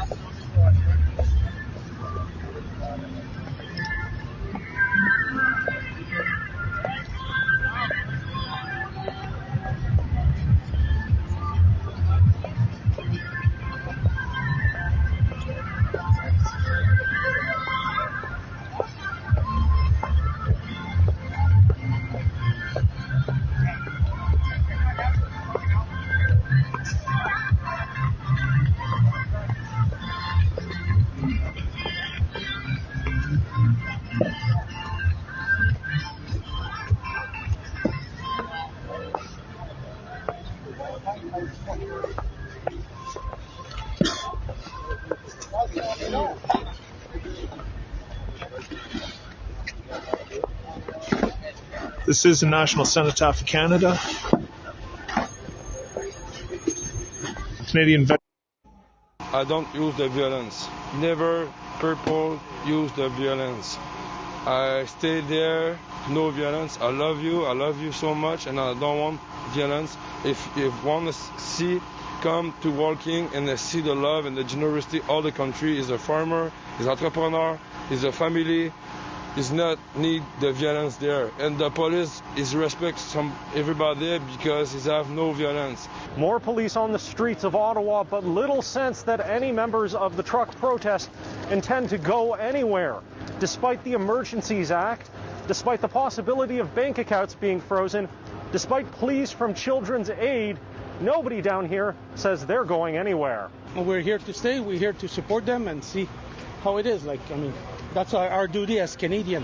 Well, we stand behind what the truckers say, and so we did bring our kids along, and honestly, it's supposed to be a family-friendly thing, a peaceful protest.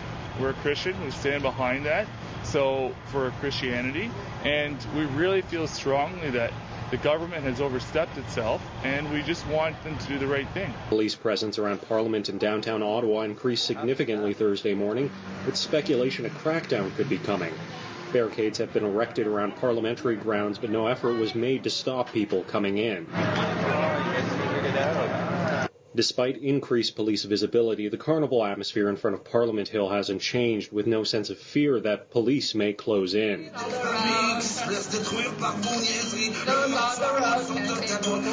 We are standing our ground for freedom and for justice. We want our freedoms back. We want to be able to live our lives the way we used to live our lives and not have to be suffering from a dictatorship. The federal Liberal Party continues to state the protest is compromised by violent extremists, but many expressed a strong opposition to use of violence and expressed doubt that police could take action. We know that ultimately for the police, they have to look out for the well-being. They have an oath for the charter rights to uphold. That's what they said that they would do, and we need to make sure that that's what they do too. And so, yeah. Let's go, come on. Yeah. Others on the ground say they're not concerned about the use of the Emergencies Act and seem to have no fear of the possibility of personal bank accounts being frozen under the Act's terms. Whatever they do is illegal and should not be done. What do you think We about- are what do you think doing about kids a here? peaceful kids are having a ball. Really? It's all unity. We're all loving and caring and having a good time and showing the love to everybody.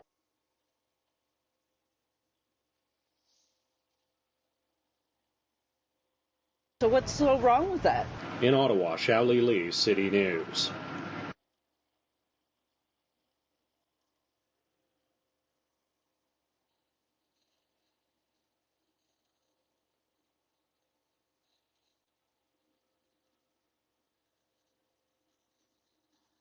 That was a great video by that news organization, but I know I saw some videos of them trying to smear the protesters.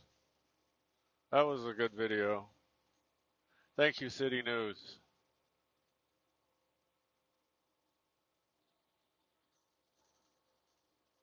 Let's see what else you got.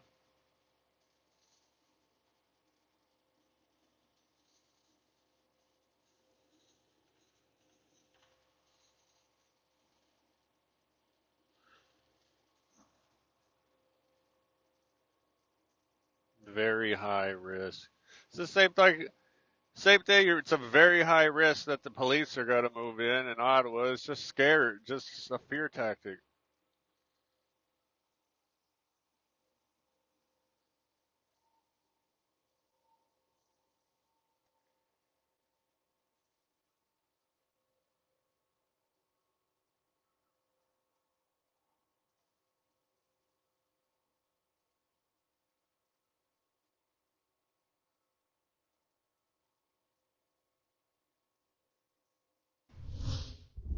Capacity limits have now been lifted for several businesses like restaurants, movie theaters, and gyms. The last 2 years, of course, have been a roller coaster of lockdowns and restrictions.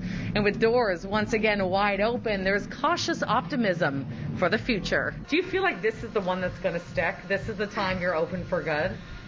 Fingers are crossed for sure. Fitness buffs like Jeff are ready to get back at it, telling me there's nothing like getting out of the house for a good sweat session. Here you get the camaraderie, you get the encouragement, and it's been really, really tough these last couple of years to maintain some kind of a health.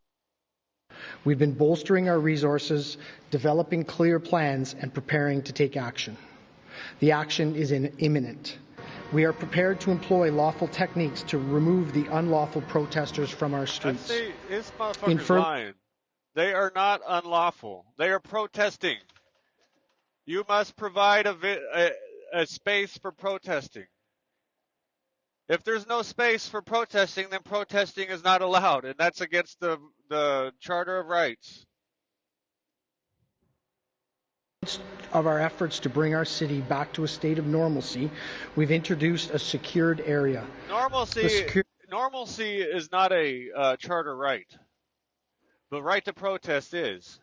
Area includes almost 100 checkpoints that will have police presence to ensure that those seeking entry to that secure area for an unlawful reason, such as joining a protest, cannot enter the downtown core. We absolutely are committed to end this unlawful demonstration.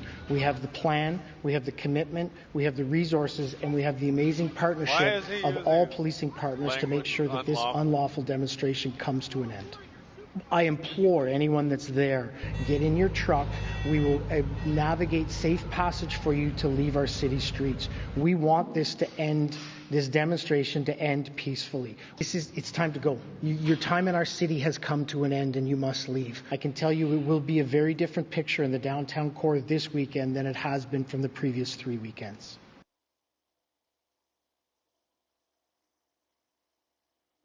Wow.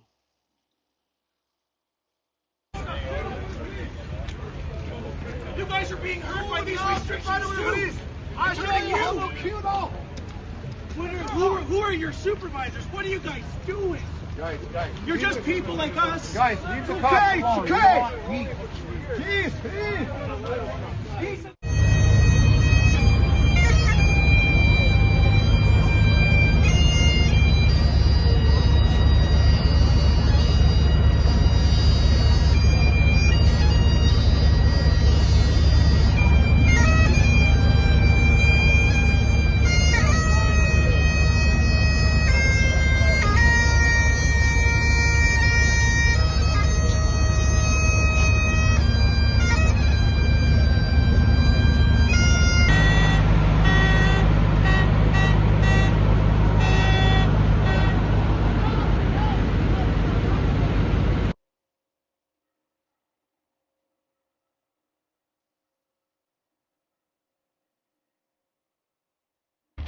Edmonton police are speaking out after criticism on their policing efforts. This as honking filled the air in downtown Edmonton for the third straight week.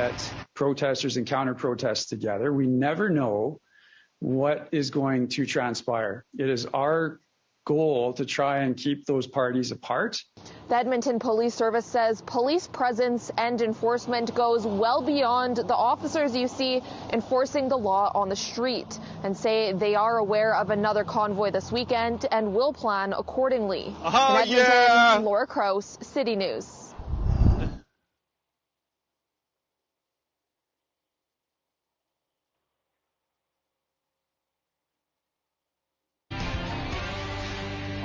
Justin Trudeau being accused of tyranny for his heavy-handed approach to crack down on the trucker protests. The Prime Minister invoking never-before-used emergency powers to try and stop the Freedom Convoy after being pressured by President Biden.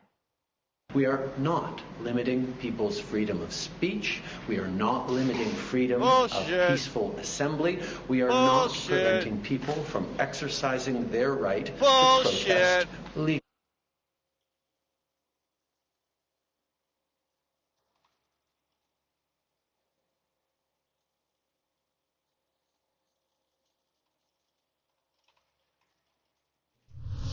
Since we're done with COVID, when can students drop the mask? You know, we all want children to go back to fucking weasel. in person, benefiting their mental and physical health. Take the goddamn mask off. Stop being such a fucking pussy. Time ago, normal semestering for high school kids. That is making a big difference to creating a more normal experience for students and a better.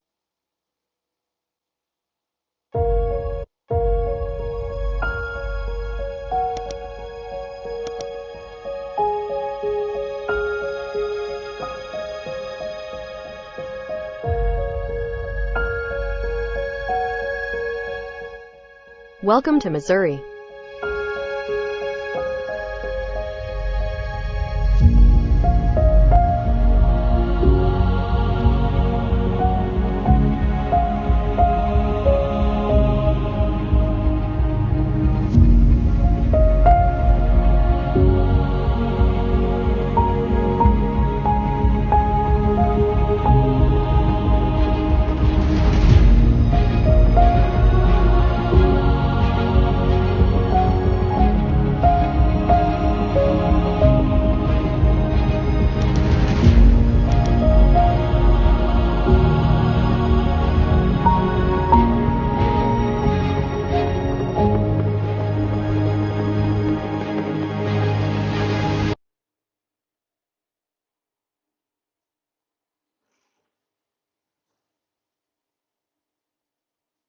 Jasper here from Mr. Sunshine Baby YouTube channel. We are winning. Members from Parliament are against not only all of Trudeau's unlawful mandates that he's imposed on the Canadian citizens, but the extremely unlawful and unjustifiable freezing of the banks. Okay, we are winning. A lot of people have had their banks frozen and their assets frozen. I have a feeling that that will get reversed and Trudeau will go to jail at some point, but that's not what we're concerned about right now. Everybody who's in Ottawa, the world, thanks you so much for what you were doing. We are all playing a part in this. Liking and sharing videos helps it, even if you're in a different country, even if you're at home, it doesn't matter because we are spreading the word. And the more that this movement goes viral, the more that everyone can see it. And maybe people in Ottawa or surrounding areas that aren't necessarily aware of everything that's going on right now, maybe they do become aware of it from seeing social media posts and they go and contribute and stand there and hold the line with everybody else. That's what this is about. So everybody is playing a part. Every voice makes a difference. Thank you so much. And we're going to see you in the next video.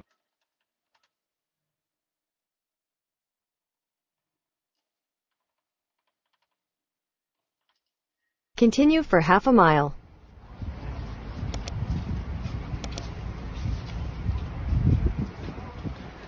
How you doing, guys? Good, thank you. What do you guys think is going to happen today? What's that? What do you guys think is going to happen today? We're going to be a lot of prayer and a lot of good things happen. Yeah. God's going to move and yeah. You're all prepared for it? It is what it is, yeah. Mm-hmm. It's something that, we'll see. Head south toward I-44 East. Got plans that we don't see and In half a mile, merge onto I-44 East. Lots of us are doing the Jericho March. So What's that? What's the Jericho March? So we're marching around Parliament here 7 times, and kind of symbolic where the Israelites marched around Jericho. The walls come tumbling down? Yeah, and again, not necessarily that we want to damage anything here, but we'd like to see for sure lives to come down and just hearts to change. Hard hearts, exactly. So it's something too. Is at 1 o'clock, the trumpets will sound. Okay. Yeah. All right. Thanks for talking to me, guys. Yeah, likewise. Good to see you. That's cool.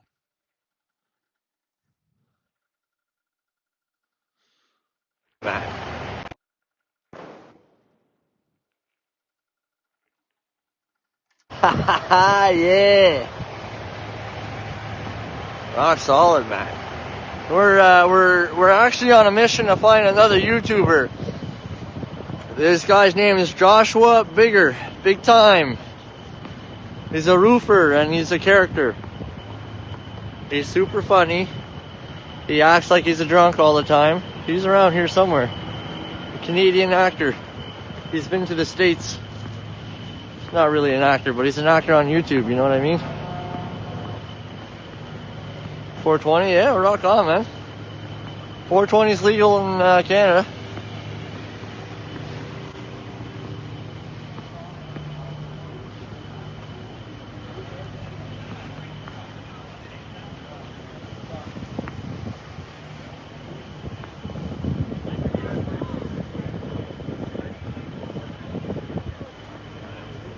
People talking about a noise canyon.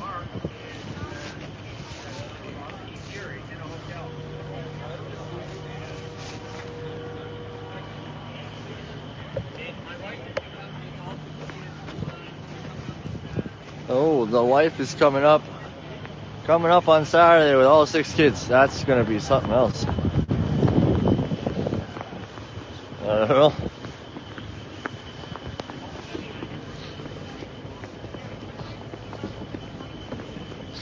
I guess this entrance is closed too now. Yeah, the soul room will cruise out.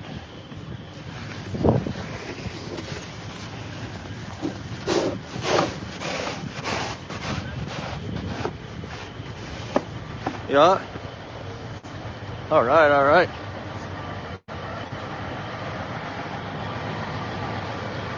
It's a little slippery. We're gonna go, I should have brought my skates.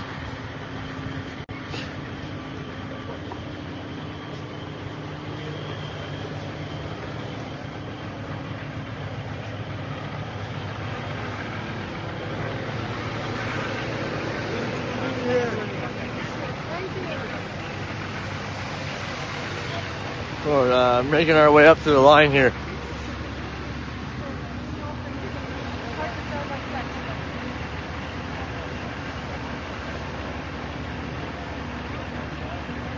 Some of you said you like to look at the scenery around.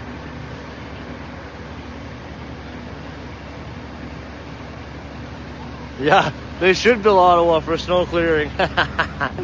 I'm kidding.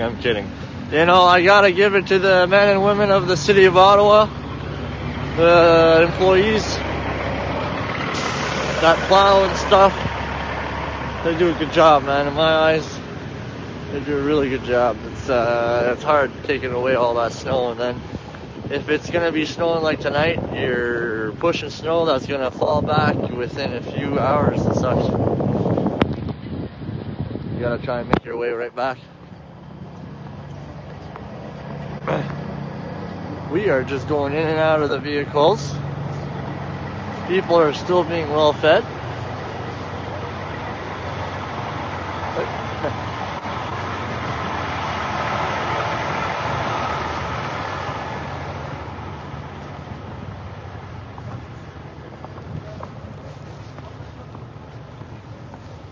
Sammy's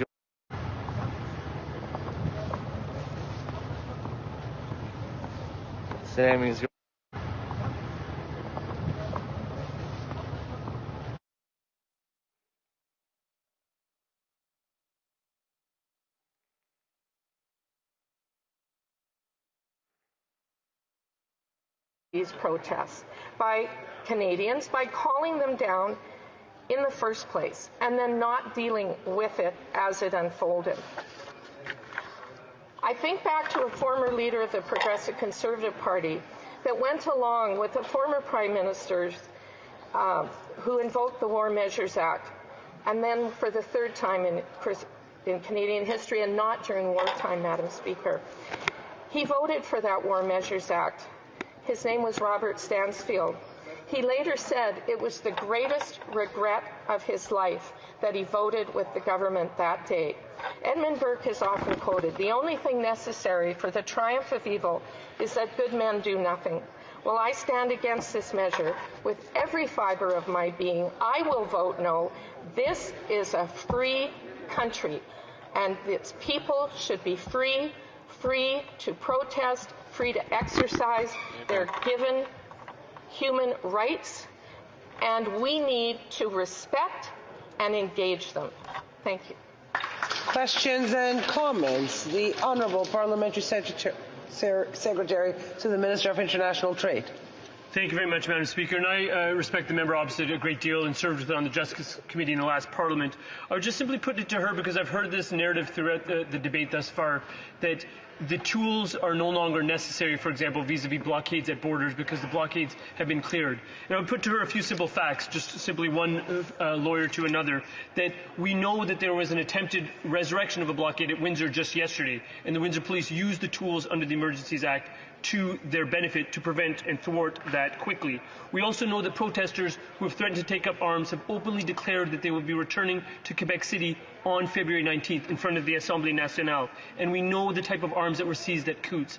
Does not these threats and ongoing threats merit the necessity of using a federal power, including the Emergencies Act, to deal with what is an ongoing, current and future situation in this country? Merci. The Honourable Member for South Surrey, White Rock. Thank you, Madam Speaker, and I thank my friend opposite. I also have great respect for his intellect and abilities, and yes, I apologize to all Canadians, we are both lawyers. But having said that, we are now members of Parliament, and as well. And with great respect, I do not think it should have ever come to this. I believe the Prime Minister and the government should have engaged in respectful dialogue, should have at least signaled out an understanding that we can have differences of opinion in a free country, and those differences are being listened to. And if the government had acted on our opposition motion to table a plan of action, all of this would have calmed down immeasurably. Questions and comments. The Honourable Member for Timmins, James Bay. Thank you, Madam Speaker. I certainly agree this should never have come to this. The fact that a protest was allowed to become an occupation speaks to failures at every single level. But the problem I really have with my honourable colleague and what her party's saying is, if the Prime Minister had just gone out and talked to the nice protesters, everything would have been settled. When Pat King, an organizer for them, the spokesperson, said this is going to be settled with bullets, a line is crossed. And I know the fact that he's talking about shooting the Prime Minister may not seem like a problem, but it should be a problem. It should be a problem to every parliamentarian. I will not negotiate with anyone who talks about shooting a Prime Minister of this country. They need to start addressing these issues. Honourable Member for South Surrey, White Rock. Well, I thank my colleague for the question, and with all due respect, the police and law enforcement authorities in this country deal with threats, deal with violence every single day. They deal with it effectively, they deal with it forcefully, and they deal with it definitively. Our Crown prosecutors make sure that those people come to justice. The expression that's coming to my mind, Madam Speaker, is, "O ye of little faith." Why do you have such little faith in the people who are tasked with keeping us safe? You don't need these extraordinary measures. Questions and comments. Questions et commentaires. The Honourable Member for Drummond. Thank you, Madam Speaker.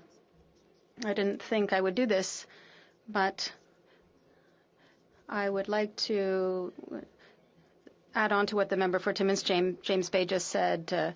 At what point do the Conservatives recognize that there is a real threat that the police visibly don't have the means to contain? At what point will there be an admission that the evidence is there, seized weapons in Coutts, veiled threats and not so veiled threats, literally, on social media? So I would like my colleague to tell me what more evidence is needed that the police cannot contain this occupation here in Ottawa. Thank you. Member for South Surrey, White Rock. Thank you, my colleague, for the question. It would be really refreshing to actually have real evidence connecting these dots. The Minister for Emergency Preparedness, at a press conference in the last couple of days, asserted that what happened at Coutts, the arrests at Coutts, were directly related to the leadership here in Ottawa. And under questioning by the media, back down further again, and basically said, well, I'm just sort of figuring that out myself. That is not real evidence, that is not a real connection, and that is not a national security threat. Bravo. Déclaration. What? That's it?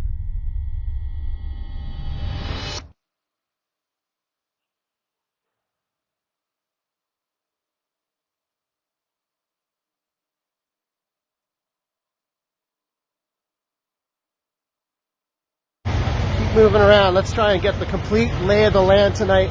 Try and get a feel for the police presence. We stayed out really late last night. I was sure something was going to happen last night. Lots of police movement. But doesn't look like much has been done down here. Truckers still here. People seem to be in good spirits.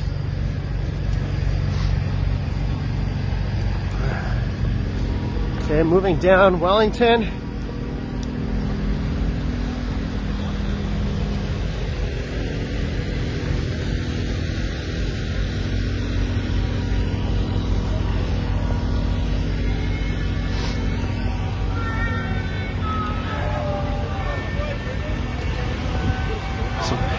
This guy's hanging around the fire here.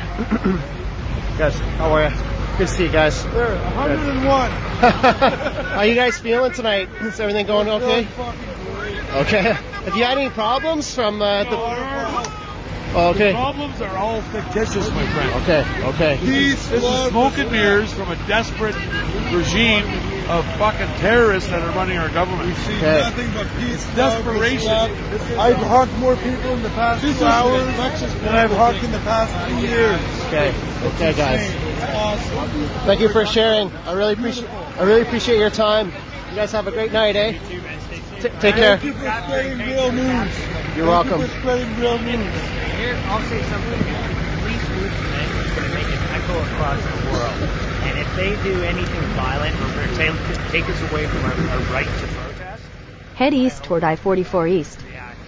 Gets down here and tells their government enough. In a quarter mile, merge onto I-44 East. The Prime Minister walks out and it's a disaster. Pretending that we're terrorists. Let the truth come and set you free. That's why we're down here, boys. That's why we're down here. Hold the line, man. Thank you for spreading real news. You're welcome, my friend. You guys have a great night, eh? Take care. Take care. All right. Boys just hanging around a fire, enjoying a fire here. Okay. Got this whole line of trucks here. Stephen Conlon, you have the Antichrist as the Prime Minister, love from England. Definitely not a fan of our Prime Minister. I would, Helen Dong, thank you for your super chat, really appreciate it. We've got this long line of trucks here, just tightly packed in here.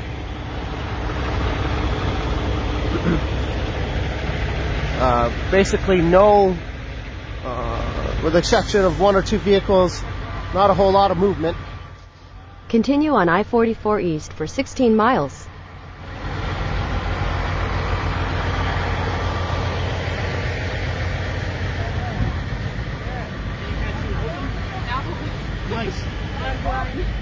People seem to be pretty happy.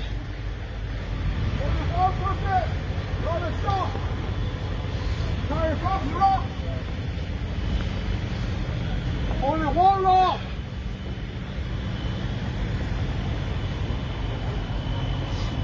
Love God.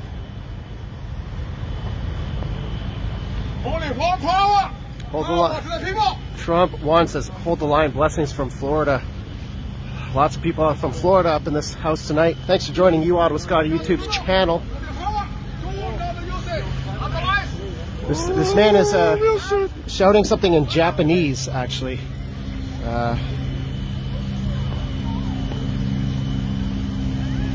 Okay. Got some people taking selfies, taking photos. Lots of police vehicles behind this fence here that looks like it has been sort of really quickly put up since last night. This fence behind here, not sure what if that's preparations for something. We got people shoveling snow.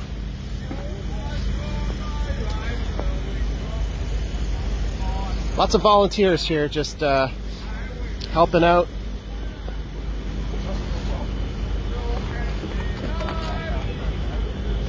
All right, how's it going, man? Gabriel, eh? Good to see you, my friend. That's Gabriel's stacking snow in front of his place.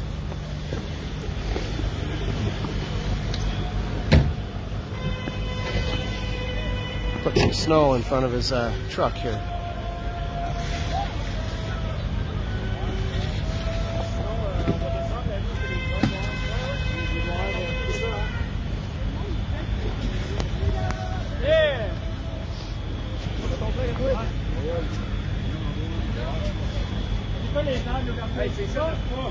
C'est mon chum qui a envoyé chez TVA. Allez, gros. Ah oui, il est là, je pense. C'est lui qui a expulsé Poirier, là. Ouais, c'est vidange de police. Il met ça en live. Le gars, il arrive là, le journaliste, il parle avec quelqu'un, lui, il arrive. Pensez-vous aussi, toi, Chris de vidange de TVA, t'es con ici. Some supporters here. Hi, how are you? Good to see you. Where do I come from? I'm from Ottawa. Ottawa, okay. You're local. And yourself? I live in Gatineau. Oh, you live in Gatineau? Yeah. Okay, what brings you down here tonight? Because in these days, I always watch the video from the leader organization, truck convoy. They said maybe it's danger for those men. Maybe the police will arrest them. Okay, so I always come here. Okay. Yeah, to stand with the truckers. Oh, you're here to stand with the truckers. Yeah. And how has COVID affected your life? Has it affected your life in a negative way? Or tell us a little bit about that, your experiences. Sure, because now I don't have the vaccine passport. I'm forbidden to cinema, swimming pool, and ski. Okay, yeah. And those are two things you really enjoy. Has it affected your job at all, not being vaccinated? Because now I am studying in the college, so that's okay. But some of my friends, because different colleges have different rules. One of my friends, he is in college too, and he is forced to have the vaccine. And I think there are some bad affections for him after the vaccine. Okay. Yeah. Well, we're sorry to hear that. And how long will you be down here? Are you going to be down here all night? And are you coming back tomorrow? Maybe the weekend? Because I am an author in Chinese. Oh, okay. And I wrote some poems and prose for this freedom convoy. Okay. According to my observation. And some of my Chinese friends, when they read these articles, they gave me some donation for these truckers. Oh. And so I booked 2 nights for some truckers, 1 room, 2 beds for 2 nights. And today I will get them to the hotel. Okay. And I have translated some of them into English. Last Sunday, I gave a speech. My topic of the speech is a good fight for freedom. and I can give you my English version. I have translated them into English. Okay. Well, that's wonderful. That sounds great. Well, I'm so glad that you're down here fighting for your cause, and it's actually nice to see you look very happy. Yeah. Thank you so much for your time. So this is sorry, what was your first name? My pen name is Zuo Wang. Okay, from Gatineau. And we're going to move on. Thank you so much for your time. I really appreciate it. And enjoy your night down here. Thank you. Have a great night. Maybe we'll see you soon. Okay. What? Why did that guy... All right. Let's see here. Can you hold that up? Okay. We're going to take a little bit of a... struggling with this tonight.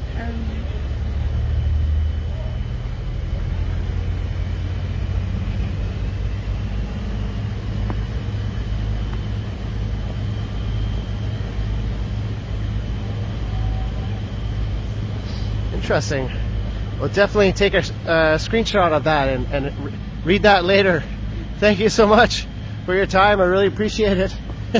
Have a great evening, eh? Yeah. Oh, you're going to give that to me? Yeah. Oh, sorry, I didn't know what you're... Okay, my apologies. Okay, okay, we got this for later. Okay, thank you so much. Oh my God, guys, sorry. I'm kind of brain dead tonight. I'm brain dead. I'm not my usual spunky self tonight here.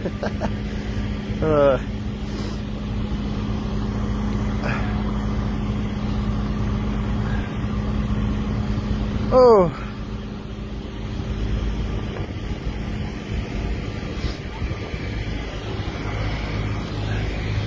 Hello. Hi. Okay. Let's keep her going, guys.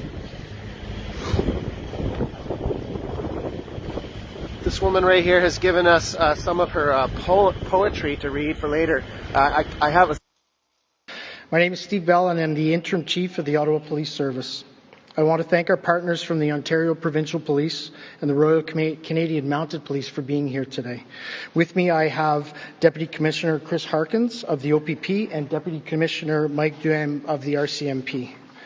The Ottawa Police Service, the RCMP, and the OPP, as well as numerous police agencies in Ontario and Quebec, are now here in Ottawa.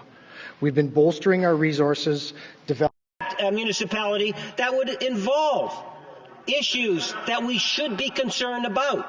Mr. Speaker, we have an obligation to be there, and that's what's good in terms of what's happening through the Emergencies Act. It's a very much focused on ensuring that people can feel comfortable in being safe and our economy can be protected. Those borders are critically important to our country, no matter... Questions and comments, the Honourable Member for London Fanshawe.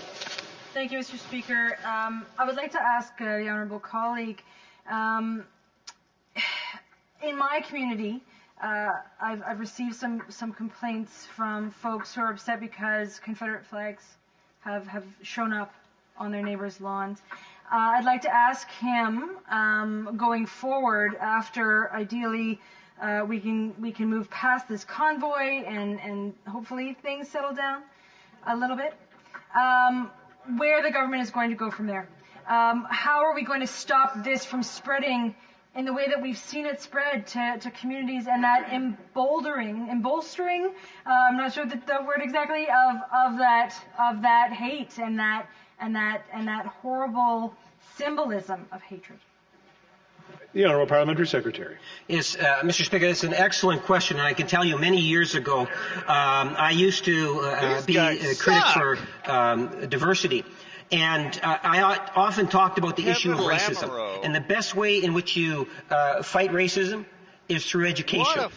And I can tell you, I was so impressed when the member from Hull Elmer raised in an SO31 a statement on racism. And if I was a school trustee in Winnipeg North, I'd be inclined to encourage every young person in school to listen to that SO31. It gave a very strong personal touch racism hurts us all, Mr. Speaker. In comments, question commentaire, the honourable member for Kings Hants.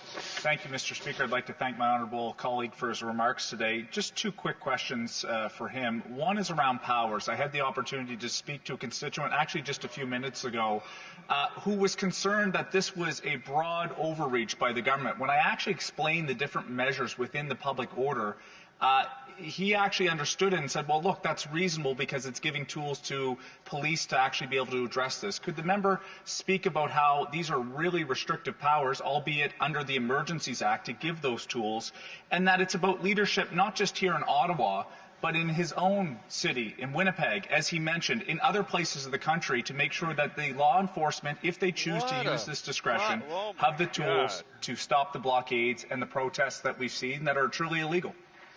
Honourable Parliamentary Secretary. Yes, thank you, Mr. Speaker. I'll give a good example. Yesterday, or maybe it was Tuesday, when I was walking down to the Parliament Hill, there was a police officer, and he was meeting with some of the individual protesters, and he was handing out a piece of paper. And as I was walking by, he was referencing the Emergency Act. And what this is another tool for law enforcement agencies to be able to ensure that the illegal blockades and protests come to an end.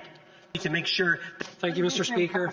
Mr. Speaker, it's always a pleasure to listen to my colleague from Winnipeg Centre. It's both entertaining and enlightening often.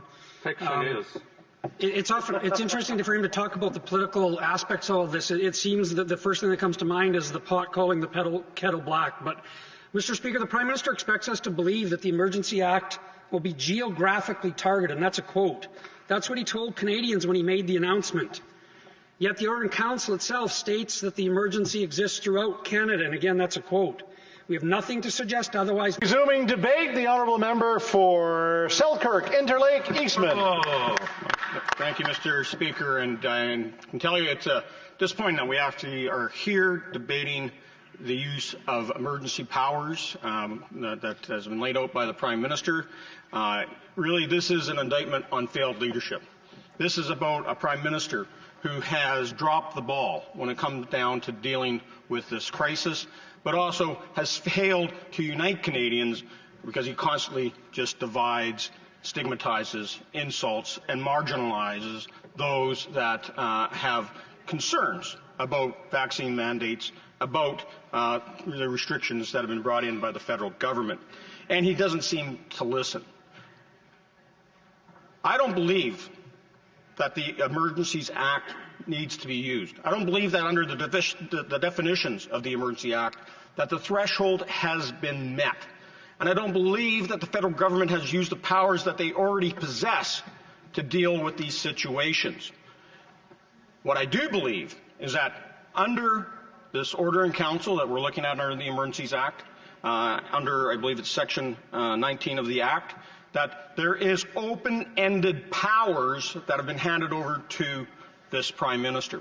And we know at the beginning of this pandemic that this Prime Minister tried to ascertain as much power and control as possible over Parliament, over the Treasury, and over the executive of the government, because he thought that he needed it to grab onto that power. And we know that that lust of power that the Prime Minister has brought us into an early election because he thought he could win his majority in the middle of a pandemic and ignored the plight of Canadians who were dealing with the issues surrounding the pandemic. He ignored the plight of Afghanistan refugees who were trying to get to Canada, who had worked alongside our soldiers, all because he wanted.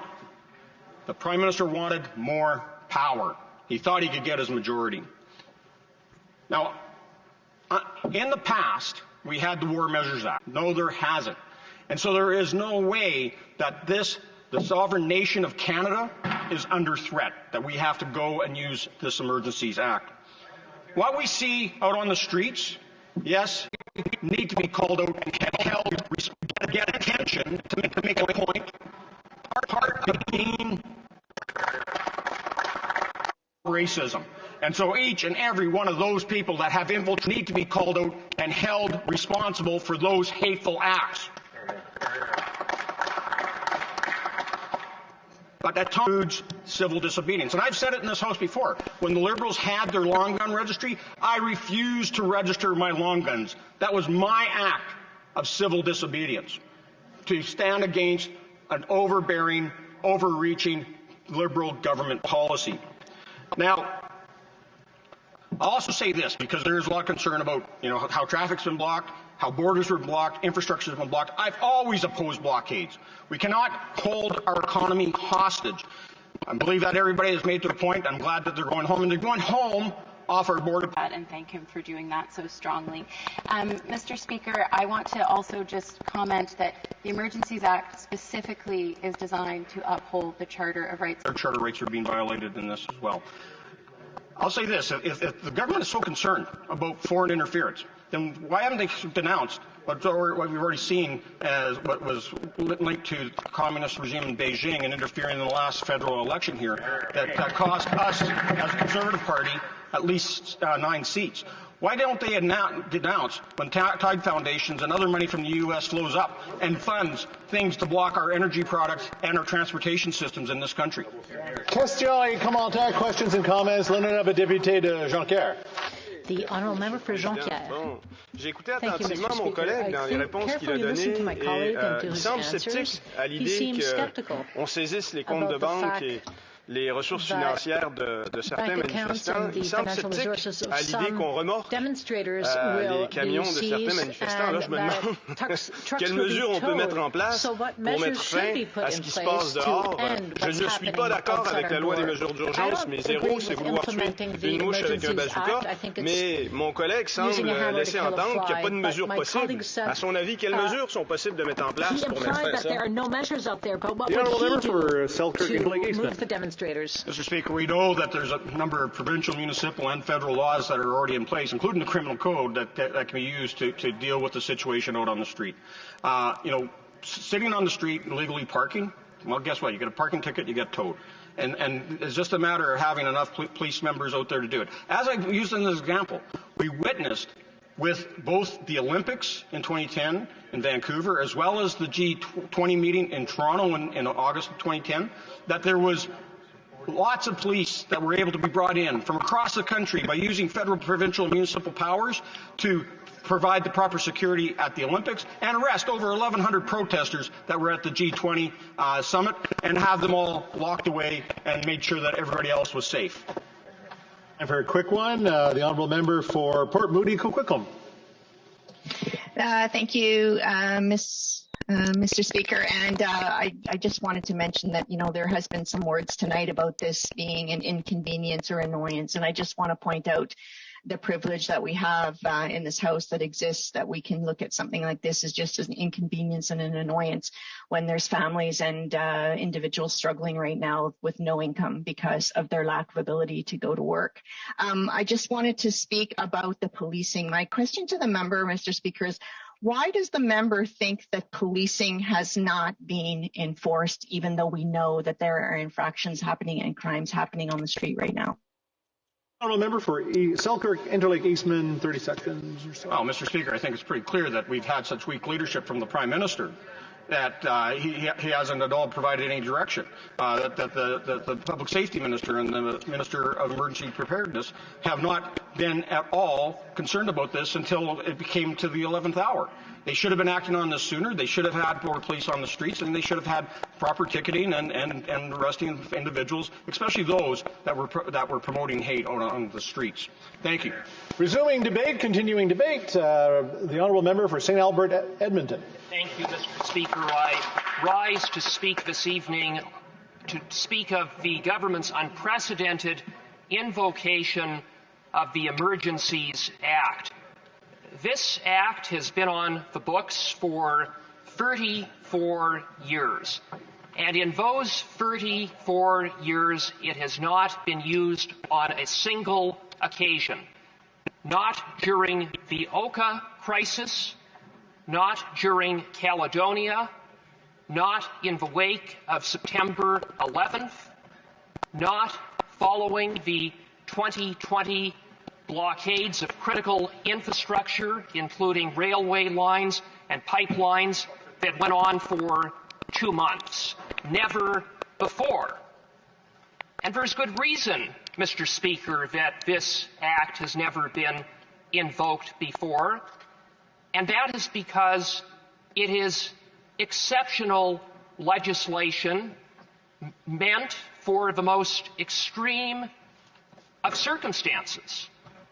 And with that, it provides government with sweeping powers that infringe upon the charter rights and civil liberties of Canadians. Powers including prohibiting public assemblage, seizing property, freezing bank accounts without warrant, limiting or prohibiting travel within Canada, and I could go on. Extraordinary powers indeed, Mr. Speaker. And in light of the exceptional nature of this legislation intended for the most extreme circumstances, the threshold that must be satisfied in order to establish that there is a national emergency pursuant to the Act is indeed an extremely high threshold. An emergency under the Act is an urgent and critical situation that seriously endangers the lives, health, or safety of Canadians, or that seriously threatens the ability of the Government of Canada to preserve the sovereignty, security, and territorial integrity of Canada.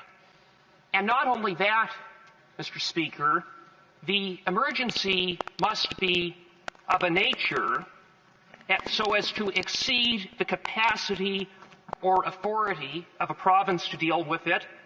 And not only that, no other law on the books can effectively deal with the situation.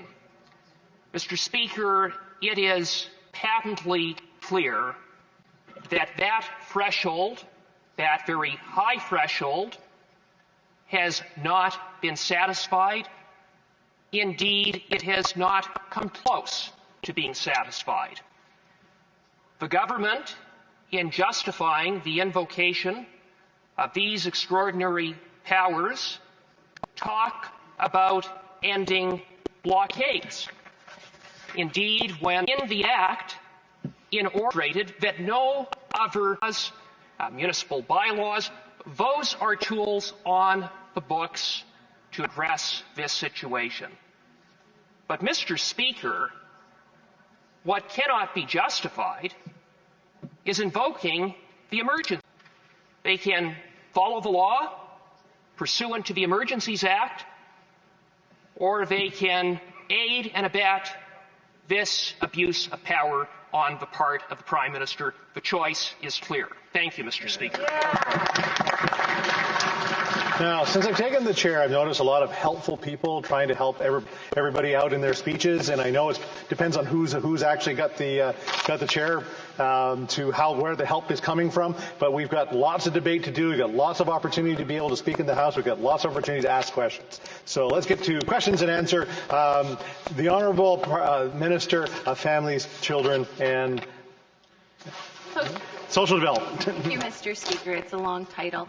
Mr. Speaker, the member opposite and I were elected together in 2015. We've gotten to know each other, and one thing I've gotten to know about him is that he stands or has stood for law and order. The member opposite has said that there is no national emergency, that there are no illegal, maybe some illegal activities, but those illegal activities taking place are okay. They're not that bad. Acceptable. So $450 million of trade a day was blockaded. The Emergencies Act was announced on Monday. There were still blockades at that point at our border points. Today, in Windsor, Ontario, a woman was arrested for threatening to bomb the house of the mayor. A blockade was stopped on their way to the Ambassador Bridge. In fact, if you just walk out Parliament, there's a blockade in Ottawa. Mr. Speaker, the member opposite is saying to the thousands of residents who've been held hostage for the last 20 days that their safety and their security doesn't matter?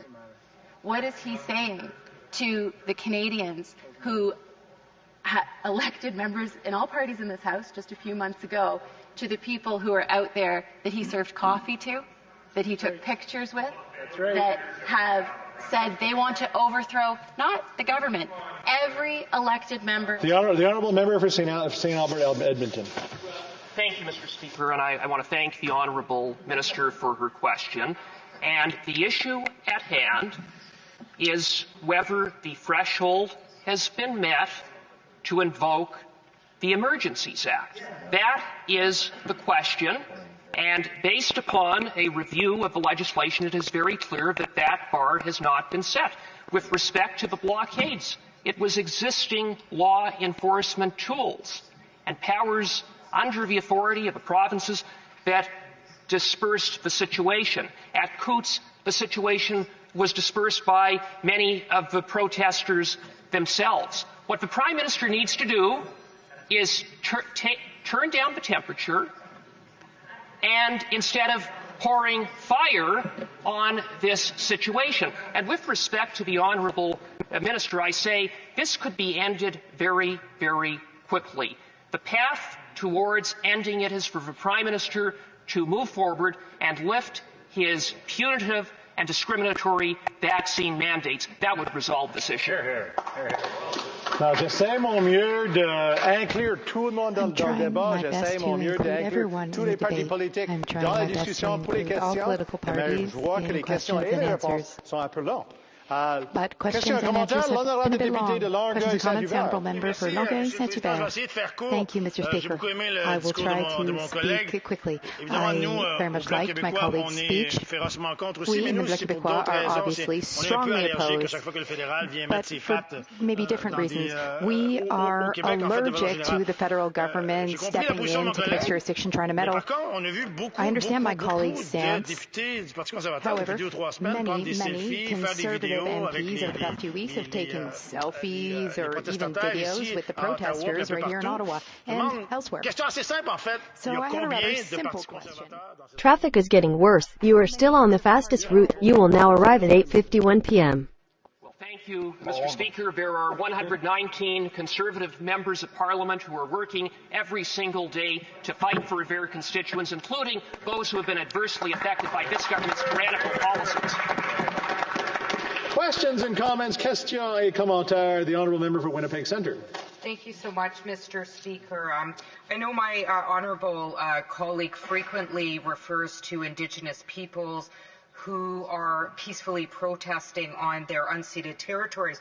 I wonder if he was in government, Mr. Speaker, what he would do if a national police service refused to enforce their rule of law like they have been in Wet'suwet'en, including what we saw with militarized police where they took an axe, a chainsaw, Mr. Speaker, and an attack dog to take down the door of two unarmed Indigenous women on unceded territory, something that was affirmed in Supreme Court rulings.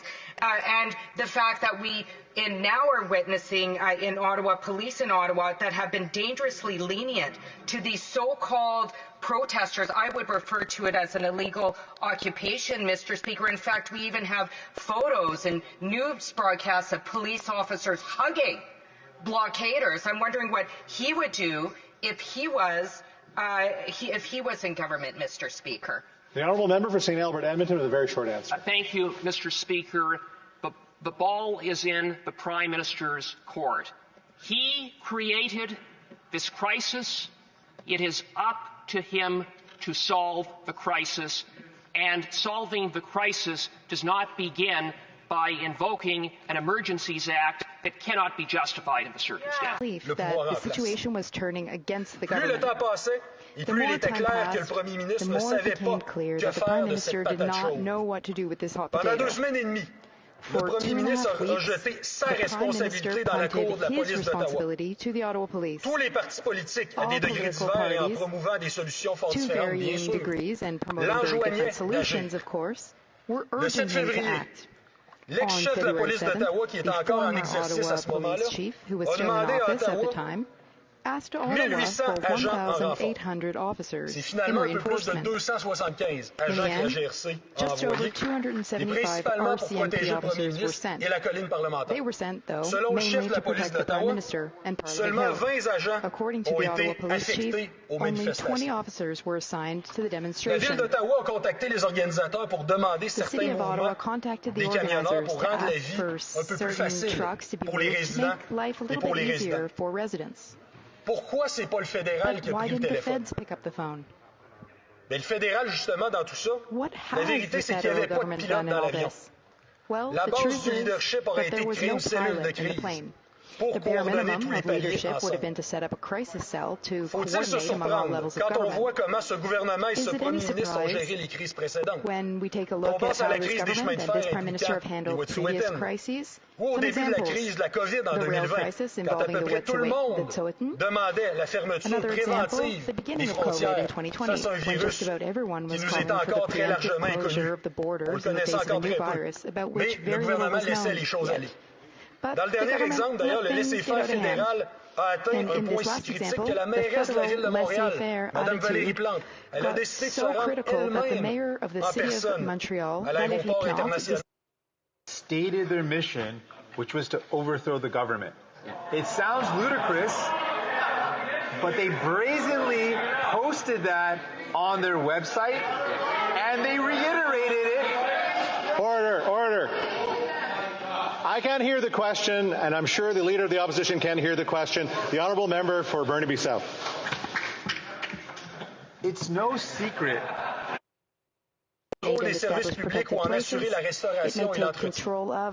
Il peut autoriser ou ordonner la fourniture de services essentiels et le versement d'une indemnité raisonnable pour ces services. Il peut également imposer, sur déclaration de culpabilité par procédure sommaire, une amende maximale de $500 et un emprisonnement maximal de 6 mois, ou juste un des deux, ou sur déclaration de culpabilité par mise en accusation, un maximal de 6 mois, ou juste un des deux, ou sur déclaration de culpabilité par mise en accusation, un maximal de 6 mois, ou juste un des deux, ou sur déclaration de culpabilité par mise en accusation, un maximal de 6 mois, ou juste un des deux, ou sur déclaration de culpabilité qu'on veut temporaire par définition, il est normal que l'État puisse avoir des mesures dites d'exception. Mais parce que l'état d'urgence est nécessairement momentané, qui est nécessairement temporaire, il s'agit d'une opération qui est ciblée dans le temps. On reconnaît alors qu'il n'est pas optimal et qu'il n'aspire pas à être permanent. La situation exige parfois de suspendre le fonctionnement habituel du système démocratique pour régler un problème qui exige une rapidité inhabituelle. Tout le monde le reconnaît. Je suis convaincu que tout le monde ici, toutes les formations dans cette Chambre vont le dire.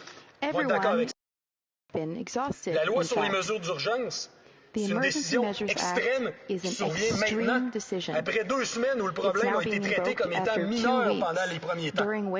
On laisse la situation s'envenimer. On laisse les choses déraper, dégrader, puis ensuite on s'en vient tout soudainement crier au loup. Bon, tout un retournement.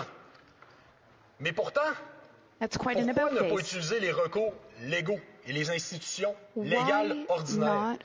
Si l'occupation du centre-ville d'Ottawa n'est pas légale, pourquoi dans ce cas aurait-on besoin d'une loi d'exception plutôt que de tout simplement appliquer les lois ordinaires? On va donner quelques exemples.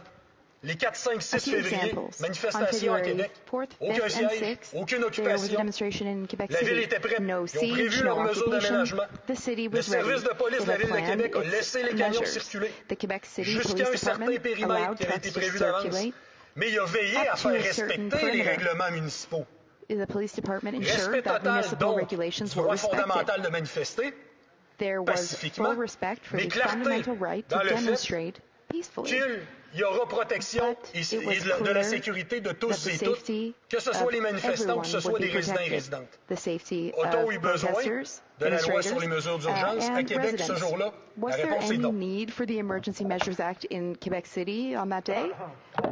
Le 13 février, 13 personnes ont été arrêtées au poste frontalier à Coutts, en Alberta. Ils avaient des armes, incluant des semi-automatiques de type militaire, des vestes tactiques, des chargeurs haute capacité, tactical vests, and high-capacity magazines. One of the leaders of the group had even made videos calling for people to take up arms against the government. The barricade has been dismantled, though. The border crossing is accessible today. Did we need the Emergency Measures Act to accomplish that? The answer, no. Until proven otherwise, threats and calls for insurrection were already illegal before the Emergency Act. On February 14th, the blockade of the Ambassador Bridge, which was one of the major flashpoints in this crisis, was dismantled. Was there a need for the Emergency Measures Act? No. Jusqu'à preuve du contraire, c'est en tout temps que bloquer une rue ou appeler à la violence, c'est illégal. A-t-on besoin d'une loi sur les mesures d'urgence pour nous rappeler l'évidence? La réponse est sûr, c'est non. Les provinces et les municipalités ont les moyens d'agir. Le fédéral aussi, si ça donne la peine. Mais c'est une autre histoire. Pire encore, le décret gouvernemental sera lourd en conséquences. Puis la plus importante sera de diviser la population.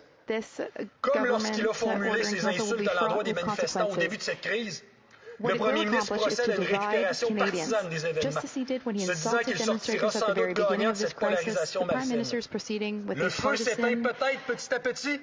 Rien de mieux qu'amener une bonne chaudière d'huile pour le raviver. J'espère que le gouvernement est prêt pour le regain de colère populaire et la lassitude qui s'en vient. Le gouvernement a non seulement déplacé le problème, il l'a empiré. 7 provinces sur 10 s'opposent vertement à l'invocation. L'Assemblée nationale a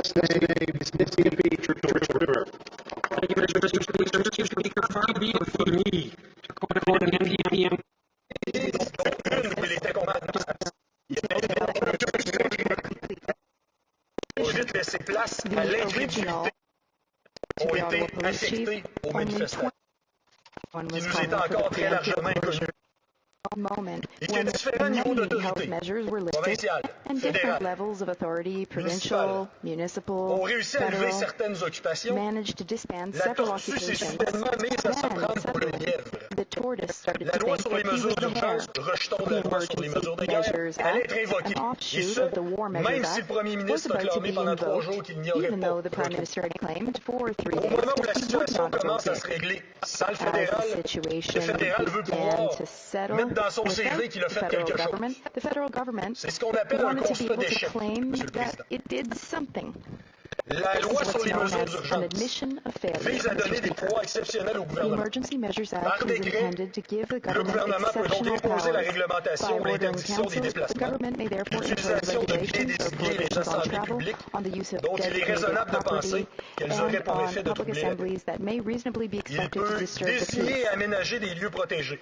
Il peut prendre le contrôle des services publics ou en assurer la restauration et l'entretien. Il peut autoriser ou ordonner la fourniture de services essentiels et le versement d'une indemnité raisonnable pour ces services. Il peut également imposer, sur déclaration de culpabilité par procédure sommaire, une amende maximale de $500 et un emprisonnement maximal de 6 mois, ou juste un des deux, ou sur déclaration de culpabilité par mise en accusation, une amende maximale de $5,000 et un emprisonnement maximal de 5 ans ou une seule de ces deux peines.